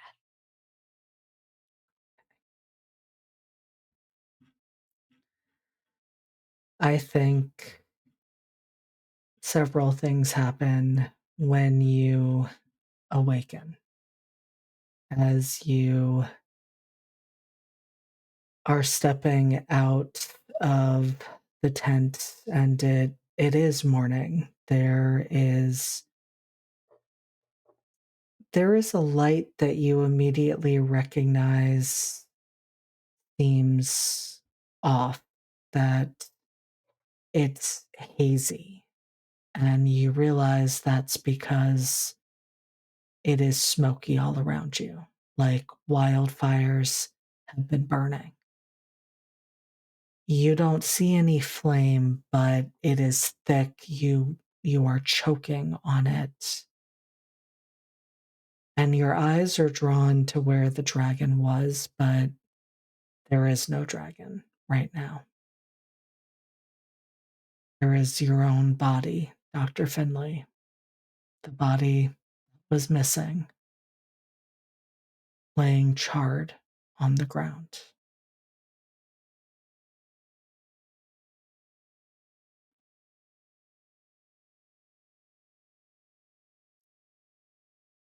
And I am going to be giving you a new move. I'm going to be giving you betrayal from the villain's playbook. Hmm. Let me take a look at that.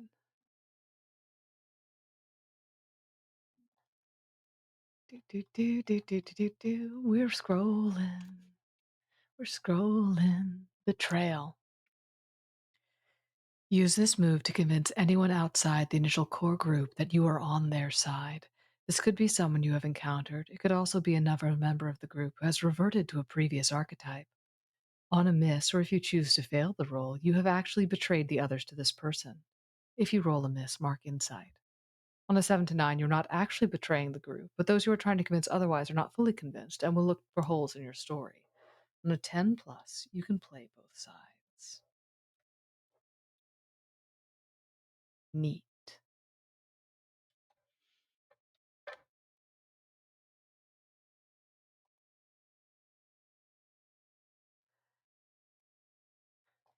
All right. And, as you stand there looking at your body, Dr. Finley, you are recognizing you never would have done anything else. This was the course of action you took. It is the course of action you would take again and again, 100 times, 500 times, 1,000 times, even knowing what you know now.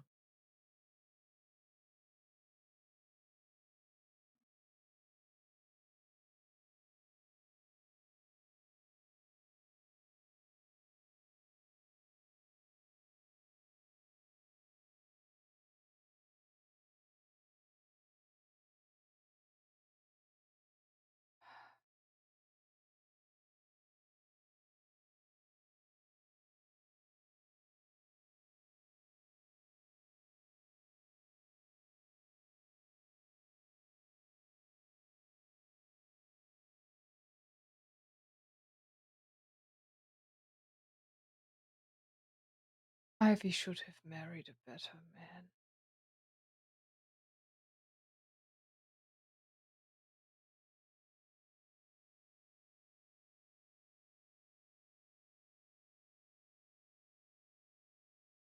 I think he just sort of falls back on his heels on the ground and just kind of sits there, like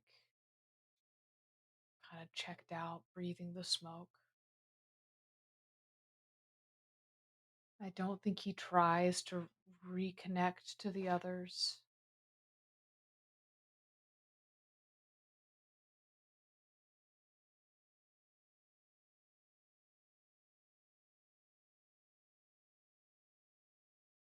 And I think that lack of connection is further emphasized by the fact that you feel your wedding ring grow hot against your skin.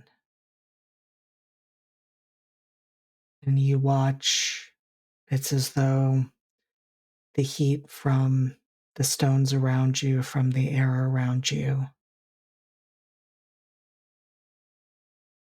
brings that ring to a point where the metal just begins sliding off your finger, leaving a mark in its wake.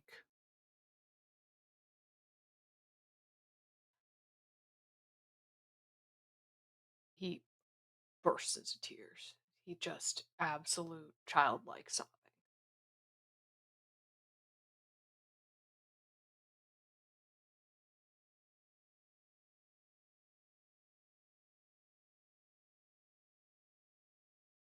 I'm going to ask two questions. The first is, do any of the others who are able to witness this, even though they are not able to connect with Dr. Finley in this moment, do any of them want to give him comfort?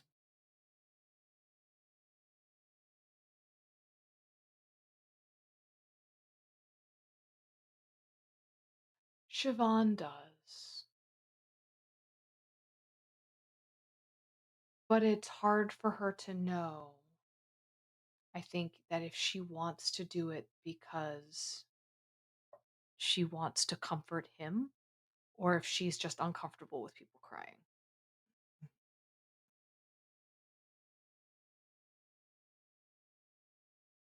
The bearer doesn't. The bearer wouldn't have done anything different and is confused as to why Finley thinks he should have.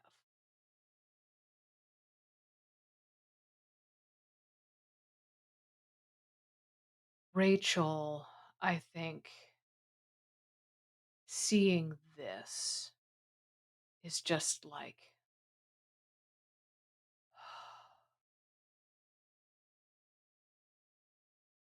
and if she could, would probably not try to comfort him with like words or with like touch or anything like that. But I think Rachel would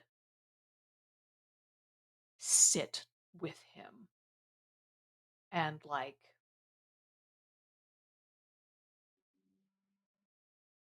put away the tent or do something useful around, but just sit and bear witness to his pain and just sort of exist near him.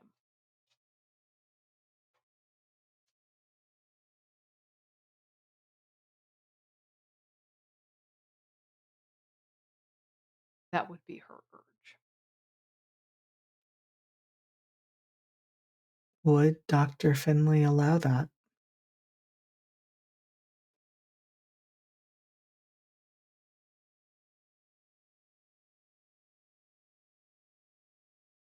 I think before that fight they just had, no, he would not have. And I think he would not have allowed that from Siobhan.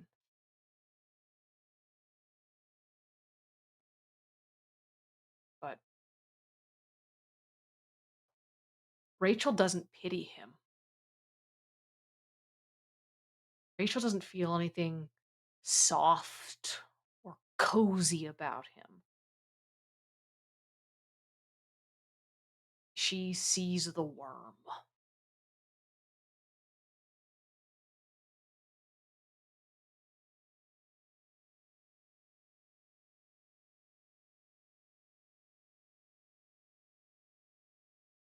So that's fine.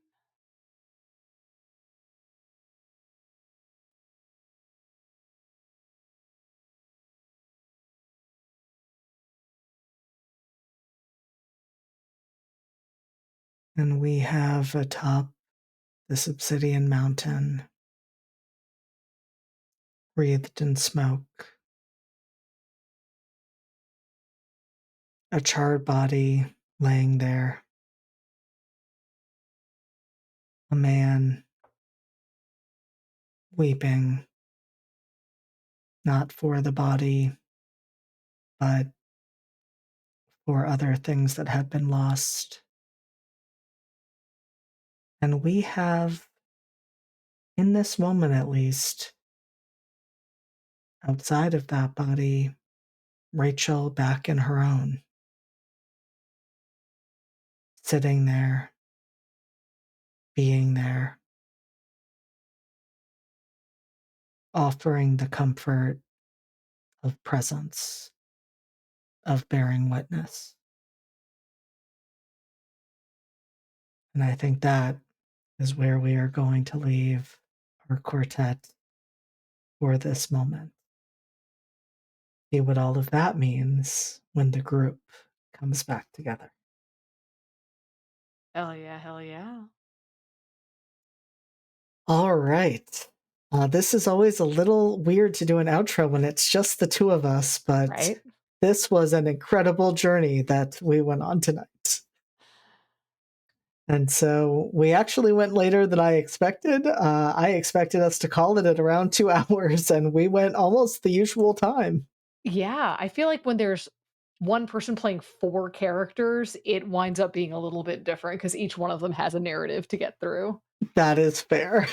That is why I wanted to do these, because yes, it is a lot to have technically 21 player characters. Yeah. Yeah. And so, with that, I'm going to let you, Della, do your outro, remind people of the cool things that you are doing, and then we will be looking for someone to raid, which I have not thought of, and I will be doing as you do that. Hell yeah. So, hi. I'm Della. I have been Rachel Blauhair, the bearer of the sacred flame, Siobhan O'Ryan, and Dr. James Finley, who is going through it. Uh, it's been really cool just being emotionally damaged. It's great. Uh, what do I do? Oh, Monday I will be running hopefully is that Monday? Yeah, 24th. Fingers crossed. Yep. If everything goes well, this will be the ultimate or the final or penultimate episode of Thy Kingdom Come. Uh everybody is gonna fight some fallen angels. Probably. Unless they don't. In which case, it's a fucking coin toss, I guess, guys. There's a whole lot of people trying to end the world. You got the fallen angel trying to end the world. You got the sons of Adam trying to end the world and create a new one. And there may be other people trying to end the world that you don't know about yet. It's the finale, Della. It's the finale. It's the finale. You're gonna have to continue playing to find out. On Thursday of next week, I will be right back here in Never Ember's Enigma, where I play B, the wizard who is less emotionally damaged than anybody in this game, but not like not emotionally damaged. Uh, my life has prophecies. That's fine. You're having a normal one. I'm having a normal one. So that's pretty much what I do. You can find me there. You can also find me on Blue Sky at Derla Kernlins. That's Kernlins with a K. And yeah, that's basically everything I do at the moment, which is, I think, enough. I think that is very valid. It is a normal amount of things to do. It is a normal amount, at least, of TT. It's not very many like TTRPG person things to do, but if you combine it with all of the other stuff that I do, it's enough. It's enough. I may have listed my hobbies to somebody in the LFTA server at one point and realized I do a lot of things. And you still need to find out how to make that loom work. I do. I still need to find out how to make. Her name is Agatha, by the way. Incredible name. Yeah, Incredible name. that's Agatha. The spinning wheel, which you can't actually see with the overlay, but the spinning wheel is Roxy. That's Roxy May. Beautiful. Yeah. Mhm. The other Listen, spinning we wheel love to doesn't have a see it. person's name. The other spinning wheel is just the kiwi.